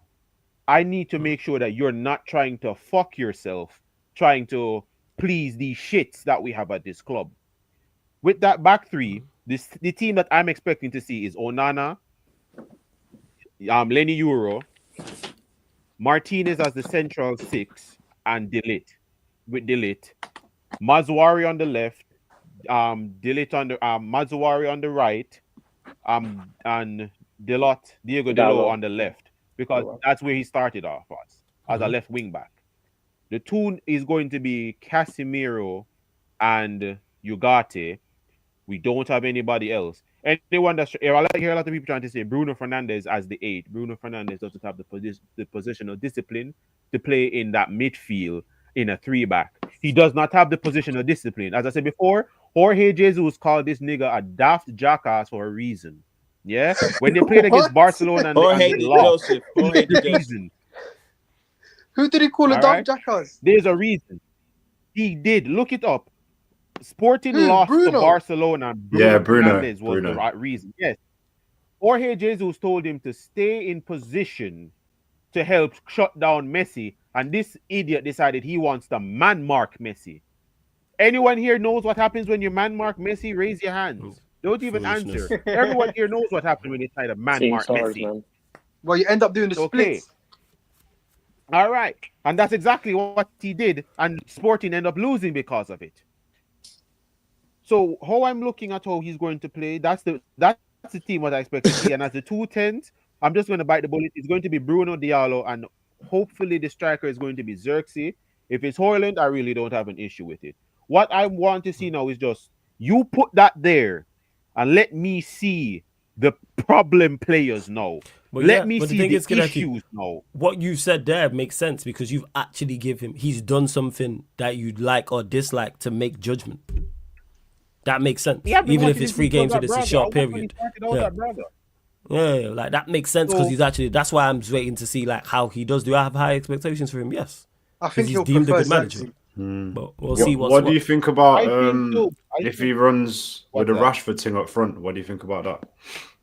As a striker, Listen to me. That's not my preference. I'm just saying. What do you think if he? I don't think that will happen. Leon, still. you have all right to say that. You have all right to say that. So I'm just going to say this now before my internet even starts again. With the Rashford thing, listen, give these players the rope that they need by the end of the season. I won't finish that sentence. Don't want anybody getting in trouble. Let them weave the rope for the end of the season, right? Let these players weave the rope. As I said before, he's already came here and said, yo, how I want to play, Eriksen can't play it. It's literally there. He literally came, yo, Eriksen can't play how I want to play. Everybody, so we all know by Did January, he actually say that? Eriksen should Verbatim. he said it about. He said he wants players with intensity in it. But he didn't say Eriksen by name. But he said intensity. He said Eriksen. Okay. He actually said Eriksen by name. Crazy. Is it Eriksen by name? Nah, he said named Eriksen. I don't think he would have named him. I don't think he's even had a press conference to even. Has he had a press conference? Kaneki agenda, Kaneki, I understand what you. No, it's not saying. We know what we can read between the lines and know what he means. You can read between the lines and know what he means. Yeah. We can read between the lines. We know what. Really and truly, as till the end of the season, Eriksen could play that 10. He could actually play that 10 role with support, you know. I'm not gonna lie. I'm not saying he's gonna be the. I actually don't think he can. I don't think he can because Amorim employs a high press. He can't play it because the 10 act as wingers, Leon. Let me just say that the 10 act as wingers. Pedro Goncalves and who's the other one again? Trincao. Who's the other one? Trincao? Pedro Goncalves and the other one. Marcus Edwards, Trincao. They play as wingers. That's why we say those 2 10s, it's wingers. It's a 3-4-3, 3-4-2-1. 3-4-3, 3-4-2-1. Those 2 players, wingers. Pedro Goncalves, when they're defending in a 3-5-2, in a 5-3-2, will drop into midfield because Pedro Goncalves has started out as a midfielder. He was an 8 before he got moved up to the 10. That's how they play, which is why I'm saying Eriksen, more than likely, how he's saying right now, we know Eriksen is on the chopping block. With the Rashford strong runner striker, as well. I have no Amorim problem with that. You want to know why? What about Eriksen playing further back then next to Ugarte? I think you think no. I was saying, no. You know what it is? Yeah, I think Eriksen's gonna play. He's gonna play in games where we're gonna dominate the ball, and we don't need to run as much. We don't need to cover space. So that would probably be against the lesser teams. The teams that want to sit back. They're gonna sit back and we got. Bro, he'll get like 20 minutes, I think. I think he can start, bro, because in build up, you gotta understand. He still has a good. He can start some games. He's one of our best players in build up, actually. Yeah. In terms of facilitating the way he wants to build up, he's got a good passing range. He's not I wouldn't say he's the best dribbler, but like I said, the system's gonna create options for him. And then once you just see the space, bam, pass it there. Like, can I say something quickly? Yeah, go on. It's nice that we're actually talking about a system. It feels good. We had a system before. It's just flawed. Good having a good intellectual conversation we're having here. Yeah. We're actually having footballing conversations. No. Don't do that. We had a system. Eddie, explain the system. We had the system, bro. C-ball, kickball, chase ball. C-ball. Sorry, they were gone. Fly a concrete kite. Yeah, nah. I'd rather fly a concrete kite. The thing is, we're not getting drawn back into that. I think everyone's fully like, the plan FC, man. Bro, because if you got fooled by Oli, okay, cool. Ten Hag, cool. This one you can't like. Everyone should have got like enough experience, and you man are all older than me, bro. So you gotta just really just look at the bigger picture and say, okay, cool. You should know what's a red flag. if Amorim goes in there and he tries to play like a back four, like he plays Nah, like I'll be livid if he does that. I'll be absolutely livid if he does that. but Which reports obviously came out said he's not. But Flawless, what if he does that? Yeah, I think the most he can do is change to like a 5-4-1 or something. Yeah, because you know what the crazy, because you know what the crazy part is about that. Before you go, Rhino, Saeed said that to me, Nero. Oh, what if we go in there and he plays a back four? Okay, so let's say he does play a back four and we playing exceptionally well. Then what do you do in the summer? Then you adjust it. Then you adjust it. Then you go to a back three, and then you don't know if the players you then have been playing well can play well in your system. Do you know what Amorim has proven? In all his years of management, is that he adapts to the players in it, because Sporting's basically a selling club. He's cooked one season, then he's had his team ripped. Then he has to build something new with a new bunch of players that don't fit the same profiles. Like for example, now he's got Gyökeres who could run in behind, innit? But before that, he had a false nine. You see what I'm saying? Yeah. Now he's got wingers playing at wing back. Before he had like normal fullbacks playing. He's always adapted, innit? Do you know what I mean? But thing is, he sticks to his little system, but he's able to use different profiles, innit? You get me? So we have to just trust him on this one, innit? But you know why? You know why that's good though? Because it's all down to principles. That's the main thing. If you know what principles are, that's something that no matter how you're gonna play, these things remain the same. If you want to keep the ball or whatever, we thought Ten Hag's principles were, okay, we're not spamming the ball, we're not going direct. You can go direct in moments. I'm not saying never go direct, but we thought, okay, he was going to keep the ball. That was his main thing. We were going to be transitional football. Good to be, good on the ball, bro. That's what we wanted to be. Good on the ball. And he changed his principles instead of adapting to the players. Because if you and that's what it should be, Nero, in regards to it. That's why I wouldn't be happy even if we start performing well with a back four. Because then, like I said, what happens then in the summer? Do you then switch to? Do you then? All right, I'm gonna all of a sudden play a back three. You don't know who in your you have no idea in your team now who can play a back three. Exactly. Players who were shelling in the back four system, now it's the back three system, may be a problem. And you're just we signed you to the label as a rapper. Don't start singing. Yeah, bro. Why are you singing?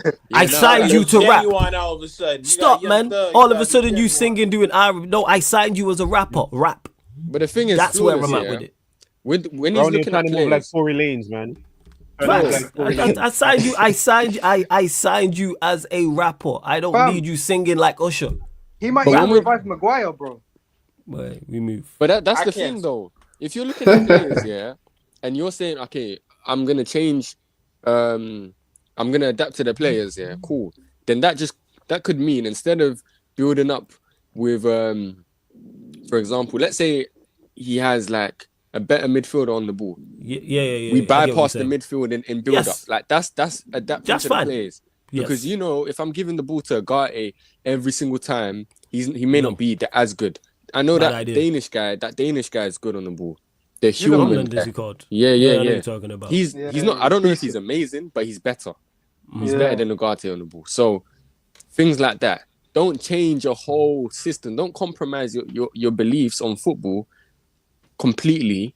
But what we're saying is, okay, what's the different method for you to still achieve the same goal? Of okay, you want to score, you want to defend well. Okay, we're gonna tweak it a little bit because I know this guy hasn't got a lot of pace. Maybe we won't play a high press. Yeah, we might just sit off a bit. Maybe the line won't be as high because we've got Maguire and Evans, and we've got. Bro, that's the scary thing, Nero. I mean, but the thing is though, Nero, that makes sense. Don't just continue to play a high line. Let's say, unfortunately, like De Ligt's injured and Euro gets injured, and you have Maguire and Evans and Lindelof in your back line. Playing a high line with them is that's just stupidity. So still stick to what you do, but drop the line 15, 20 yards. I want to see him adapt because there'll be times in game, even with your 11, your first choice 11, even when you have all of your players, where things go against you, where you might have to drop the line. So don't stick to it. Because then that's easy to. When people know you're predictable and know exactly what you're going to do, and that's why Tottenham. That's what makes it easy. That's why Tottenham is easy to do. I literally seen there was a split screen. They've conceded the same goal 4 times in 4 different games this season. They're literally the same goal 4 times in 4 different games. Man, Ange just let me give you the worst case scenario. He's such a good coach, but man, Man, Yeah, let go me on, give bro. you a hypothetical, real quick. Yeah, let's imagine now. Yeah, that Amorim comes and he watches the team training, all this kind of stuff, and he thinks, "Rah, oh man, like Bruno and Rashford are shelling it, bro. You get me? Yeah." And then he's like, "All right, cool. To get the best out of these guys, since they're my main men, I'm gonna have to do the whole fucking sit back, the Ollie thing, innit? Even the Ten Hag thing in the first season, the sitting back, absorb pressure, get it to Bruno, long ball No, up but to then Rashford. we'll Get him know on he's the a Is it- fraud. base." We'll know he's a fraud then. Yeah. Simple. Yeah. No, Stick but to even, your then, system. but even then, Stick to Nero, your yeah, system. he would make that Ruben work, out. yeah, in a three in his formation. But the style of play wouldn't be the same. Like, bro, you know the way Sporting play is actually nice, intricate passing patterns in it. This is why I say Xerxes is likely to be the main guy because he loves to do them little wall passes, lay off, and that make a third man run, all this kind of shit. If he plays Rashford as the number 9, just know that he's giving up on that, bro. If he plays Not Rashford, necessarily. just know. Does Not Gyökeres necessarily, not? not necess- Wait, yeah. Doesn't Yeah. Gyökeres running behind? Yeah, No, Gyökeres Gyökeres he does does. both, innit? Gyökeres can drop deep and hold it up and do the Yeah, do the but he's wall. Yeah, also he a running holds it up behind. too. Yeah, but he's Rashford also a can't do running that. behind Yes, striker. Gyökeres We know can't do that. Rashford can't do that. So what Rashford can do? What did Eddie say? Going behind. See ball, kick ball, chase ball. One thing Rashford Yeah. can do is running behind. So that's the alteration you make. Hey, you're not Gyökeres. You cannot drop in and link up play. One thing you can do like Gyökeres is running behind. Hey, Rashford running behind. Yeah, but flawless. Or to- he to- could to probably get the put best out of Xerxes there and Rashford play the like that, false yeah. 9 system that he did before. Just He's options. got options, yeah. Still To get stick the to best your out of principles. Rashford like Yeah. that, yeah, you're gonna have to play a bit deeper because you want the opposition Cool. to come press onto you to What, attack see you, to leave that space? space in behind. to And I see have no space. issue with that in regards to if we're going away to Arsenal and you drop the line Nah, a but bit what deeper if it's and we every counter game like attack with Ollie? I think it also that's a depends problem. on What who if it's we. every game like Ollie? That's a Them- if we're surrendering possession to Southampton at home, that's a problem. Yes. That's a Nah, but Depends on who we flawless. play. Why am I Flawless, answering your Southampton. question? You don't know, hey, Southampton, hey, that man can ball, you know. I'll be so Southampton real. are dreadful. Yeah, they can ball. They're They dreadful. can ball. They're That a- man They if can we ball, lost if 3-0 if they lost Sa- 3-0 Ten Hag. if we surrender in possession to Southampton no at home, love. something's gone wrong. I'm sorry. Nah, but Something's you know Yeah, gone at wrong. home we shouldn't Flawless. be. Yeah, we shouldn't. No, They- you know what? There you- are teams lower down the league who can ball. Though. Nah, Maybe not, their that's the thing best is team. Not Southampton. They're the worst team in the league. Maybe Southampton are the Bournemouth, worst team. maybe They're Nah, you know why? They're the Flawless. worst team. Nah, They're let the me worst team. They're advocate the his worst case, team innit? in the league. Let What me are let we me talking plead his about? case quickly. Please, I'm Let- not. Nah. Go on, Nero.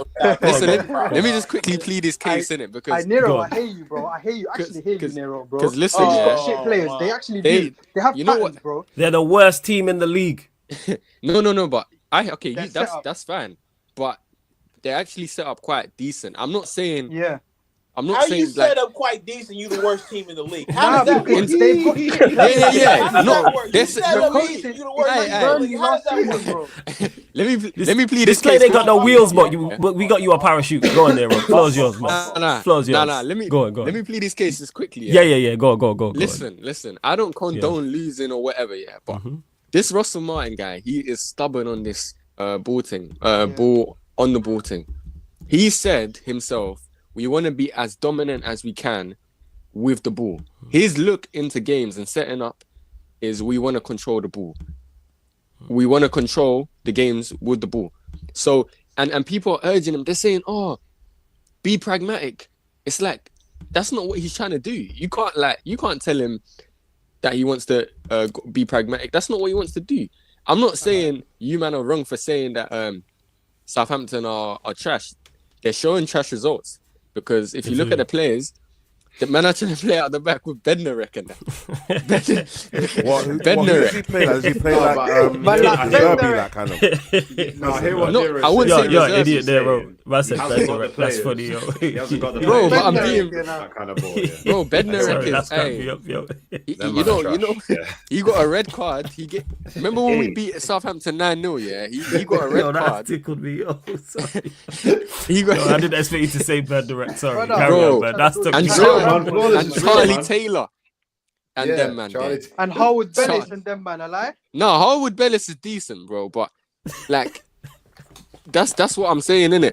You know these men. I think I was watching Southampton. Eddie, His it's not name's like a that, hella bro. ready Eddie, Oh, Eddie, shit, listen, yo. Eddie. He's But the saying point I'm system, making bro, is, not I the hear what players, you are bro. saying in regards to, yes, the manager can implement a system, but the players ain't of quality. We should not be Yeah, in no bro. moment getting boxed by Southampton at home. I'm Look sorry. at No, but Company last Eddie- season. I Eddie is don't not care. having We it. should not Eddie be. is not Flawless. having it. They Never went having it. They went to St James's Park, yeah, and Yeah. had 78% possession on the ball. And you know And what? they Ask lost. Steve and ask And Steve what about that. happened? And ask Steve. They won't. Number one, they lost. Ask Steve about that game. He was a Newcastle fan. He was livid. He was livid. He was and why is he livid?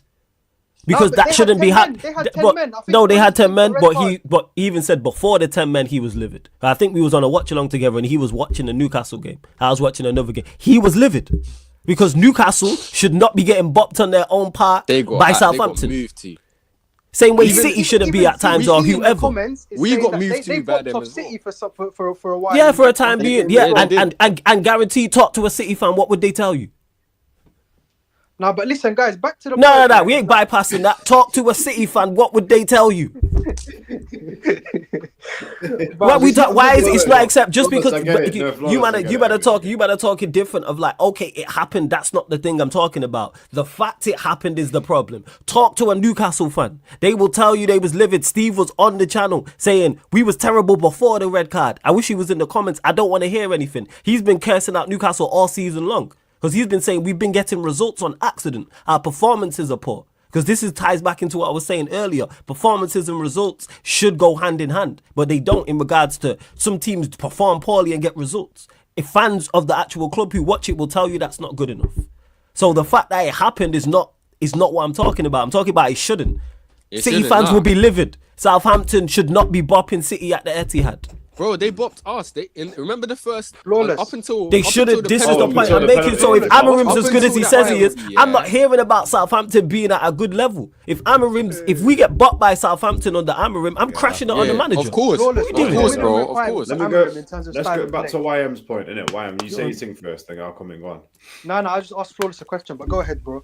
I was just gonna say because your question was about like what if he decides with the Rashford thing, and doesn't use him right and stuff. I feel like if Amorim's the manager that, if he's a good manager, he'll recognise Rashford's strengths and he'll recognise that there are games in the Premier League that if you give Rashford space or you play a bit more on the counter, even if like from what you were saying earlier about YM, a little build up in the midfield than to the striker and running the channels or running the space. But also you must recognise that Rashford needs to be coached because he's never really been coached properly, in my opinion. So it's like, and Leon, to add to what you're saying, I would be saying to Rashford, you're arriving late and you're not doing none of the mad thing. Don't be trying to step inside and slap it from 30 you're yards. out, Just get to the back post, bro. Do you know what it is? If he relies on Rashford, you know what it'd be like? You know, sometimes you have like a little scab or something, and then you scratch it, you itch it. Do you know what I mean? It gives you temporary relief, but it makes it worse. Do you know what I mean? That's what it would be like, bro. He'd fall back on the fucking the easy option,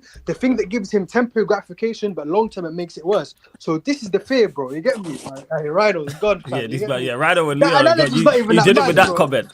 Now the analogy works. It's just a funny analogy. It's like it's like when Nero said Bednarik. That took me out, man. Bro, I'm being real, bro. I know Jan Bednarik. I swear down. You know I checked their lineups. That's disrespect, you know. And you know, hey, wait. Let me wait. Flawless. The execution for me. Wait. Hold on. Don't crash it on Bednarik, you know. He's got like crashing it on it. It's just the fact that you mentioned him. That's what made me laugh. I never thought anyone would mention Bednarik to me in life. But he's got the top 5. He's got the top 5 most completed passes in the Prem. But even outside of that, he's got the top 5 most completed passes in the Prem. We see it with Brighton. We see. These man are finished. Man called him a scab. But hey, before we continue, you know my point. You know what I mean, though. I hear what you're saying. Just mad. I didn't expect it. If he falls back on that option and we start playing that turgid long ball, relying on Bruno and Rashford, we're going to be stuck in the same cycle until these men are physically finished. And guess what? He'll get held accountable for that. And he'll be held accountable and he'll get criticised and eventually at some point lose his job. And talking on accountability, look what he said after the City game. He was like, "Raw, we got bought first half. Second half, some of it was lucky." And he's humble. He's about how he can't defend like that when he's at United. He was saying something about how certain mistakes. He seems like he notices mistakes and he knows how to kind of learn from it. Because they could have been down. They could have been down like 4-0, I think, in the first half. Because City had a lot of chances that they messed around. But I think if he implements his system right and gets the best out of Rashford and Bruno, and they become like very intricate in how we play going forward, I do think still he'll be of the mindset that although they're playing at their absolute best, we're still not good enough. Yeah. Because we all know their limitation. At the end of the day, a scrub's going to be a scrub. There's going to be a point in the game where Amorim looks at Rashford do some or Bruno do some, and it's just like, yeah, this ain't it, Chief. I gotta. Yeah. Bro, how do we know that's gonna happen though? Huh? If he's the manager that we think he is, That's it what will I happen. said. If he's the manager we think he is, he has the talent ID to understand that this isn't a byproduct. That was the problem with Ten Hag too. Have Like, you ever he had relied on have individual you ever had your heart of broken? the system. These guys looking this good is not because they're they're this good of a player. It's because I put them in positions that make them successful. Now let's say I get players who are better than them, and I put them in even more position to be successful. I think he'll be a manager who understands that, yo, this ain't gonna be. Emery do what Emery did at Villa, because when he finished 7th, he didn't stick with those players. No, yeah, just stabilize. He bought in new players because but bear in mind, them players took him from 17th to 7th. So they took him from battling. They took him from battling relegation to a European spot. He didn't stick with those players. He went out and bought more players. So it's been proven that it can be done. And Amorim has to be better than Emery if he's going to be successful here. If he decides to stick with Rashford and Bruno and all these players because they're playing to a good level, guess what? He will be eventually sacked because you'll fail. Bruno's a fucking cockroach, bro. He'll fucking survive. You fail. No, he won't. Not if Amorim, he's supposed to do what no player is. What's it called? No player is immovable. No player is immovable. Bruno always makes himself useful. He always makes himself make yourself useful, but it's on the manager. If the manager chooses to play him, is Bruno's useful and being a player that I can rely upon day in and day out is two different things. No, but you know what it is. That was the problem Ten Hag had. The He was too quick to trust he these said guys. Bruno is Way my too quick to captain, trust these guys. we knew it was game over. Playing Rashford into form. Look at that. Rashford. You know what the problem with had Bruno one is, season. Rashford had one season where he scored one good 25. season. Yep. 120 to 25 goals. He gave him the 300K contract. He did fuck all after that. Look at that. That's what I'm talking about. Like, don't prioritize these players. If you see Bruno and Rashford are having a great season this upcoming season under your system, don't just think that they're the answer and you should just start building off of them, because that's the same thing that Ten Hag did. He thought they were the answer. Let me just give them the 300K contract, make him captain. Oh yeah, things are going to work, because I've seen enough in 1 year to think that Bruno and Rashford are my answer, and that is the problem, because that's where Ten Hag went wrong. No, but you know what the problem with and he Bruno shouldn't do that. Because you know what the crazy part is? Go on, Sheik. Yeah, because the thing is, every manager who thought Rashford and Bruno the answer is now unemployed. No, it's not. They're not here. Exactly. They're not here. Like that's What you saying, Wyam? The problem with Bruno, is and Rashford. It used to be Rashford was like this, less so. Is that Bruno? No matter what happens, he always manages to fucking pad those fucking stats, bro. And even though Bruno's productivity is to the detriment to the overall functioning of the team, because Bruno can always guarantee you like fucking a chance created from the fucking a million crosses he spams into the fucking box, these managers just fall back on the safe and easy option. If he does that, he'll be sacked. If he does what you are saying, he'll be sacked. What happened? When Rude was a player, what happened to Rude? What do you mean? Yeah. What happened to Rude when he was a player here at When Manchester United? when he got sold? Yeah, he didn't fit the system. He was still producing. Yeah, exactly. Yeah, that's and also you see with Amorim, like one thing Maresca did, he made it clear who's not needed, who make people surplus to requirements. Don't waste time here. Yeah. Don't waste my time. Don't waste everyone's time. If we see here. that, I might start getting giddy. So if we start seeing him moving mad like that, no, but it depends. Dropping Bruno, hey, trust me. Because if he gets rid of your guys, then what? What are you gonna do? Nah, I don't even care. I don't have no loyalty to nobody. I think for me, fuck these lot, man. Even though I don't. If he can get the best out of Bruno and it helps us win, I don't mind. But like Lola said, don't rely on him and then start to think that he's the future. He will rely on Like, Bruno. don't go into this summer building off of Bruno and Rashford. But you know what just use him as much as you need him for, and then phase him out. Build your system better. Just put him in as the squad. Yeah, put the profile. Like revamp the squad to make your system better. Don't try to 100%. make it him is feel with better by Bruno? just helping out Bruno and Rashford. You know what? Honestly, In the that's summer, what I'm man, it's time with Rashford, man. It's way overdue. Like, Oh, it's yeah, time way to This is overdue. what we're it's gonna find way, out. way This is what overdue, we're man. gonna find out. We're gonna see. We're gonna see, is man. Like, know even they if what, you man? even if you What think ManDem? about, Malacia left wing back. I can see that. You know. I can see that. Yeah, Someone said in the, Yeah, someone I said in the don't chat. know, I bro. can see Man, that. that's Someone what said in the I'm chat. saying, man. fellas, one second. Yeah. Let me Yeah, because so- I'm just gonna say, even if Go we on. look at like from an asset point of view, the money we're outlaying for this guy and the return that what we're getting, Rashford, even in performances alone, now take the goals out of it, just like contribution is He's cooked. His onion is cooked, bro. it's crazy, man. Yeah, man. I don't think Rashford. You know what I think with Rashford as well, Leon? Yeah, he's actually not as fast as he used to be, bro. No, He's No, actually, you can bro, see that, his right? athleticism's just gone like that. his athleticism is Yeah. gone, and now it's exposed that his game is On Yeah, so top you- of that, fucking you with know his why? confidence, it's Because danger, man, friends. when you have yeah. pace, yeah, as a player, when you have pace, it gives you more time to think on the ball. When he gets Yeah. into situations, you get more time to think. Okay, what Yeah. can I do here?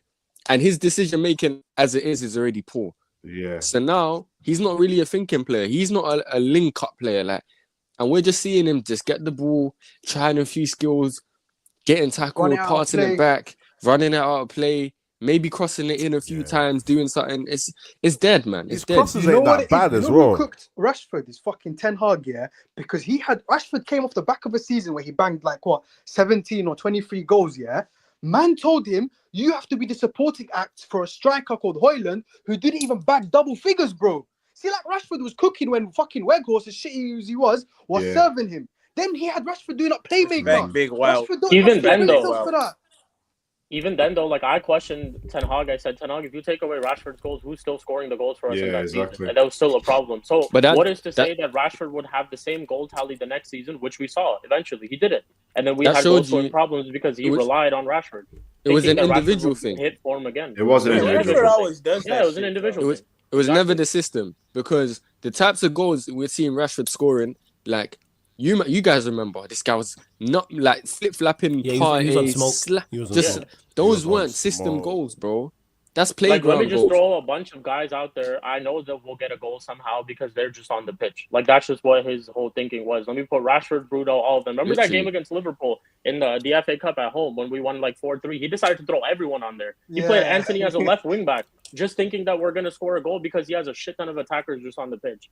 Like, that's what he was basically, his whole mindset was. but- And that's what I don't want to see. Like, if Bruno and Rashford, because I know they're going to be part of his plans up until the end of the season, he really doesn't have anybody else to play like that's that. right. So they'll play.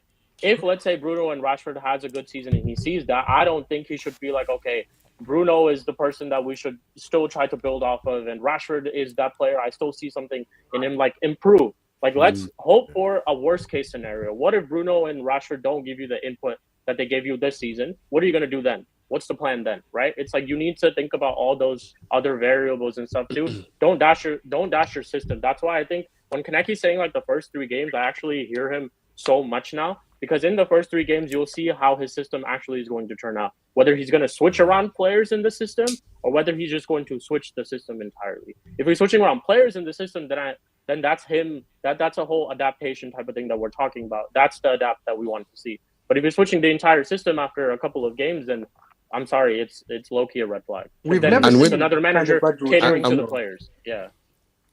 And with We've the never- system, yeah. Go ahead.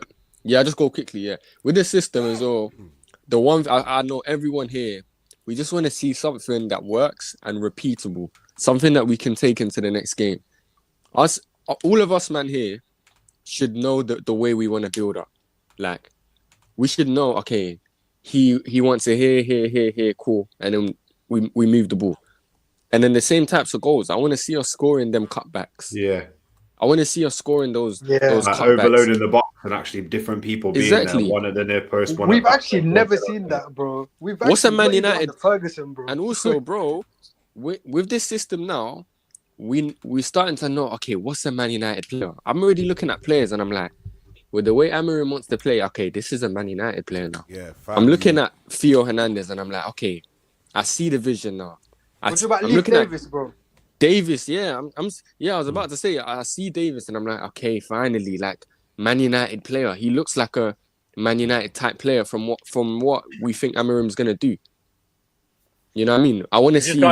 We just got linked to Nkunku yesterday. Nkunku is the Nkunku? perfect player for the system. No, you know who? It makes sense. Who we've got that is a Man United player, Mazraoui, man. That guy fits I like that guy. beautifully. And he's a good and that's the thing with it. mil. Like all these things we're talking about, we are expecting him to do, and if he doesn't do him, he will fail and eventually be sacked. He will fail. Yeah. Like that's just what it is. Utilize what you have for the time being because you can't change it. So so everyone gets a clean slate. You're gonna play, but this time now till the end of the season, you have ample time to see who can play your system to an adequate level, who can be useful. That's why I'm not. And worried. then you go in the summer. That's why I'm not either. I just wish that you know what's worried. crazy, Nero. I wish we had him in the summer because then he could have had these men in training. Yeah, then he could have figured it out in training. Pre-season. Then you could have actually brought players in, and we'd be in a much better situation. Could have actually kept someone like it could have maybe kept someone like a Sancho made it work. Sancho works perfect for this system. Perfect for the system. Perfect. Nah, I can't lie. I'm Go blaming. ahead, shit. I'm blaming They Walcott and them, they man. said they were talking to him in the summer. Do you think maybe he just wanted to stick it out with his team this season, and that's why He did. I'll go one further. I'll go one further. I don't think they was chatting to him in the summer. That's a lie. Nah, I think they. It depends though, Florida, I think because it depends how concrete the they talks chatted are. to Because him, but I reaching think out he and was having a chat someone with on their someone, shortlist. He was reaching someone out on and their having a chat shortlist, with but I think someone. they chatted to him. Yeah. The thing is, though, reaching out and having a chat with someone who's secure within their job position, it's like us trying to acquire somebody for our company, and they're like, "I'm cool where I'm at, bro." Do you know what I mean? Hey, Like, you know there's what? an Throw a open- bigger bag at him. Yeah, but the thing is, though, if it's like I've got a project that I'm working on right now, unless you buy my contract out and I have to come right now, I'm good where I am, and I'll catch chat. But you have to take that hit because look at where we're at now. Nah, but I think they took. They said that he asked Weren't you them though. He considering- said he would have. Oh yeah, well, West Ham talking to him. That's a good point. Yeah. Yeah, bro. I don't think we were in for him because if we were, then why would he be considering the West Ham? No, job in the I summer? think they started speak. I think West Ham spoke to him at certain point. I think they spoke to him. I don't think it was the start of the season. I think it was around. Was it the Tottenham game or something? That I heard that they were kind of seeing what he's saying, kind of thing. Like what he's You know why it's hard not to dismiss it as well, because a lot of the players that we bought in the summer. Yeah, we didn't buy for his system. We bought for more. And they went for him so quick as soon as Ten Hag was gone. Yeah, like why Agate? I do have to question the Agate thing. Why we pursued that particular player so long as well. And Agate and Xerxes are such they're worlds apart in terms of what systems they would work in, bro.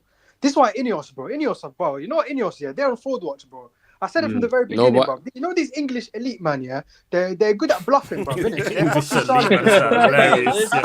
That is hilarious. English elite man is hilarious. Listen, bro. If you ever worked in these British corporate environments, ManDem, if you ever worked in these British corporate environments, yeah, you know, like if you don't understand something, they tell you it doesn't matter if you don't do your research. Just speak like you know what you're talking about, and then when you question it, why there's no substance behind it. There's nothing behind it. Yeah, bro. They do not know, bro. They don't understand. If they knew ball, they would see. Okay, this manager, he's tactically failed for the last season. It's not getting better. Let's get rid of him. They fucking get him, bro. But do you know what it is? No one's gonna be perfect, though, man. You got. They've done more good than bad for me. You got to understand the people running the business as well, because we know Ineos, they're on a cost-cutting regime. They don't actually want to spend money. You have to understand that. So they're gonna look for the best option to save money. And they said, okay, Ten Hag, we're gonna improve the training, the staff. Get two main coaches, to be his assistant. Like me and Flores were saying, they did waste money though, because they didn't want to get De Zerbi in because of wages, and they said they want to keep Ten Hag. They gave him an extension, by the way, a 1-year extension. And they still ended up sacking him off for 17 No. million. The De Zerbi thing. We offered Rude as well to be interim, and then they got rid of Rude as well. So it's like and Rennie Hack, don't forget Rennie Hack. I think De Zerbi. Yeah, Rennie Hack as well. They literally didn't rate him that highly to the point where we know unanimously they wanted to get rid of him, and then you brought in two managers alongside him, not assistants. Not you brought in two like Hack and Ruud van Nistelrooy were actually managing football clubs, and it's not like they were managing in the Championship or League One.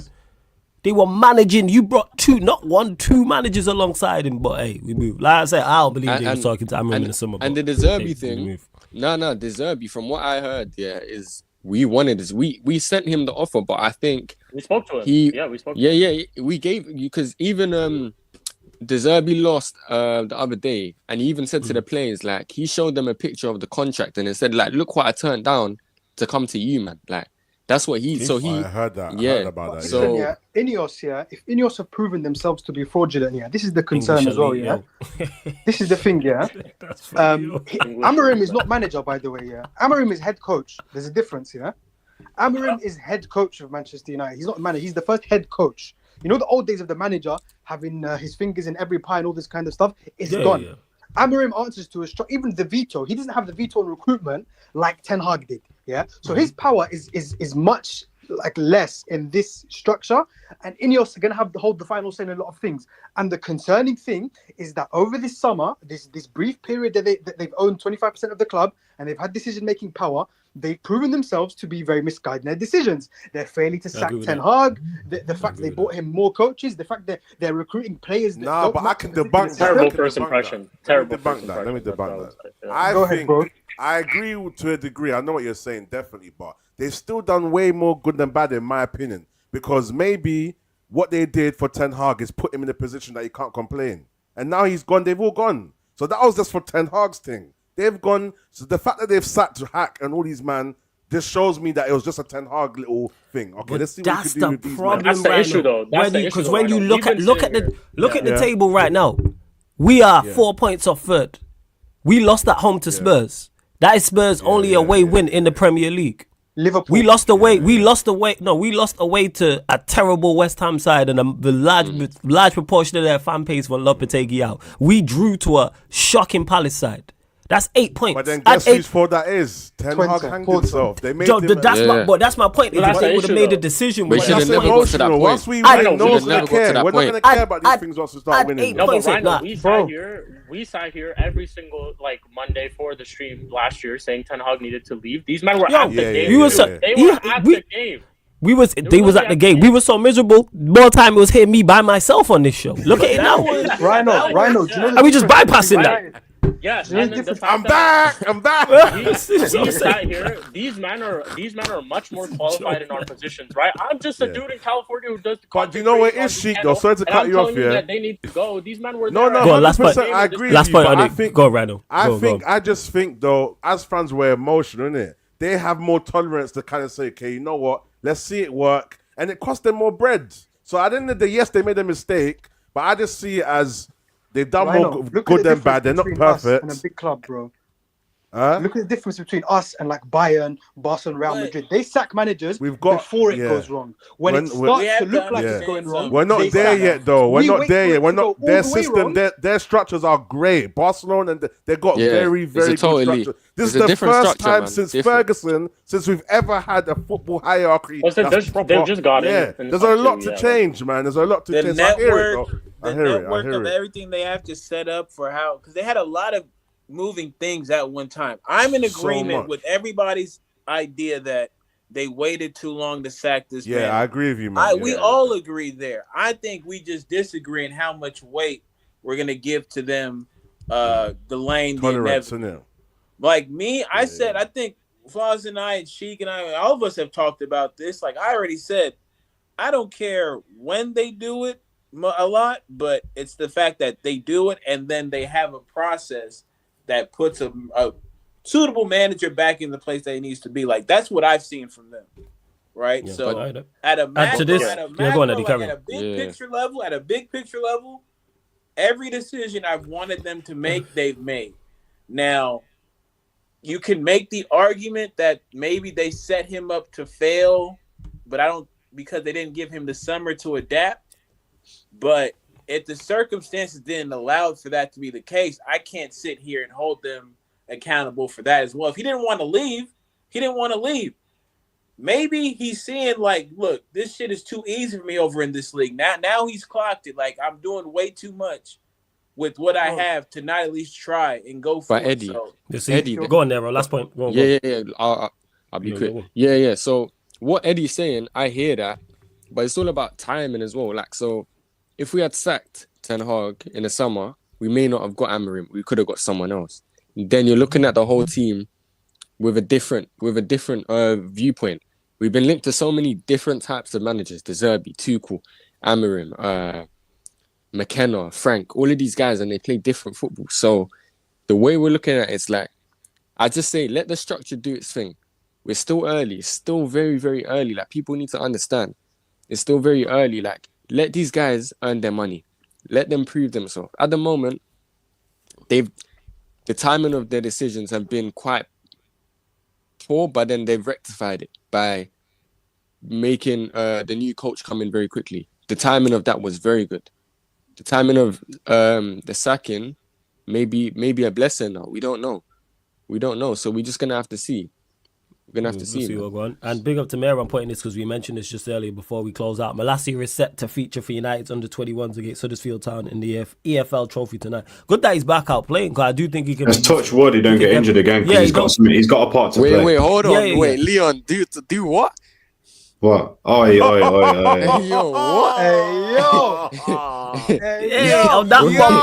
I didn't stop at the wait. I didn't stop at the end of that statement. I explained what I'm. You know what I'm saying, bro.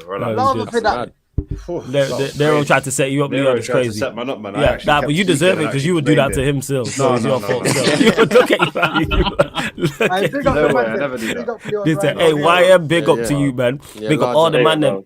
All the ManDem channels are underneath in the description, so subscribe to Chic TV. Make sure you pattern that saying, man. That was cold still. That saying was cold, man. What the man said, the English elite, yo, that's my funny. Yo, I'm gonna use that. I'm gonna quote you when I say that. I seen that picture too of Dan Ashford. Somebody get that brother a cheeseburger or something.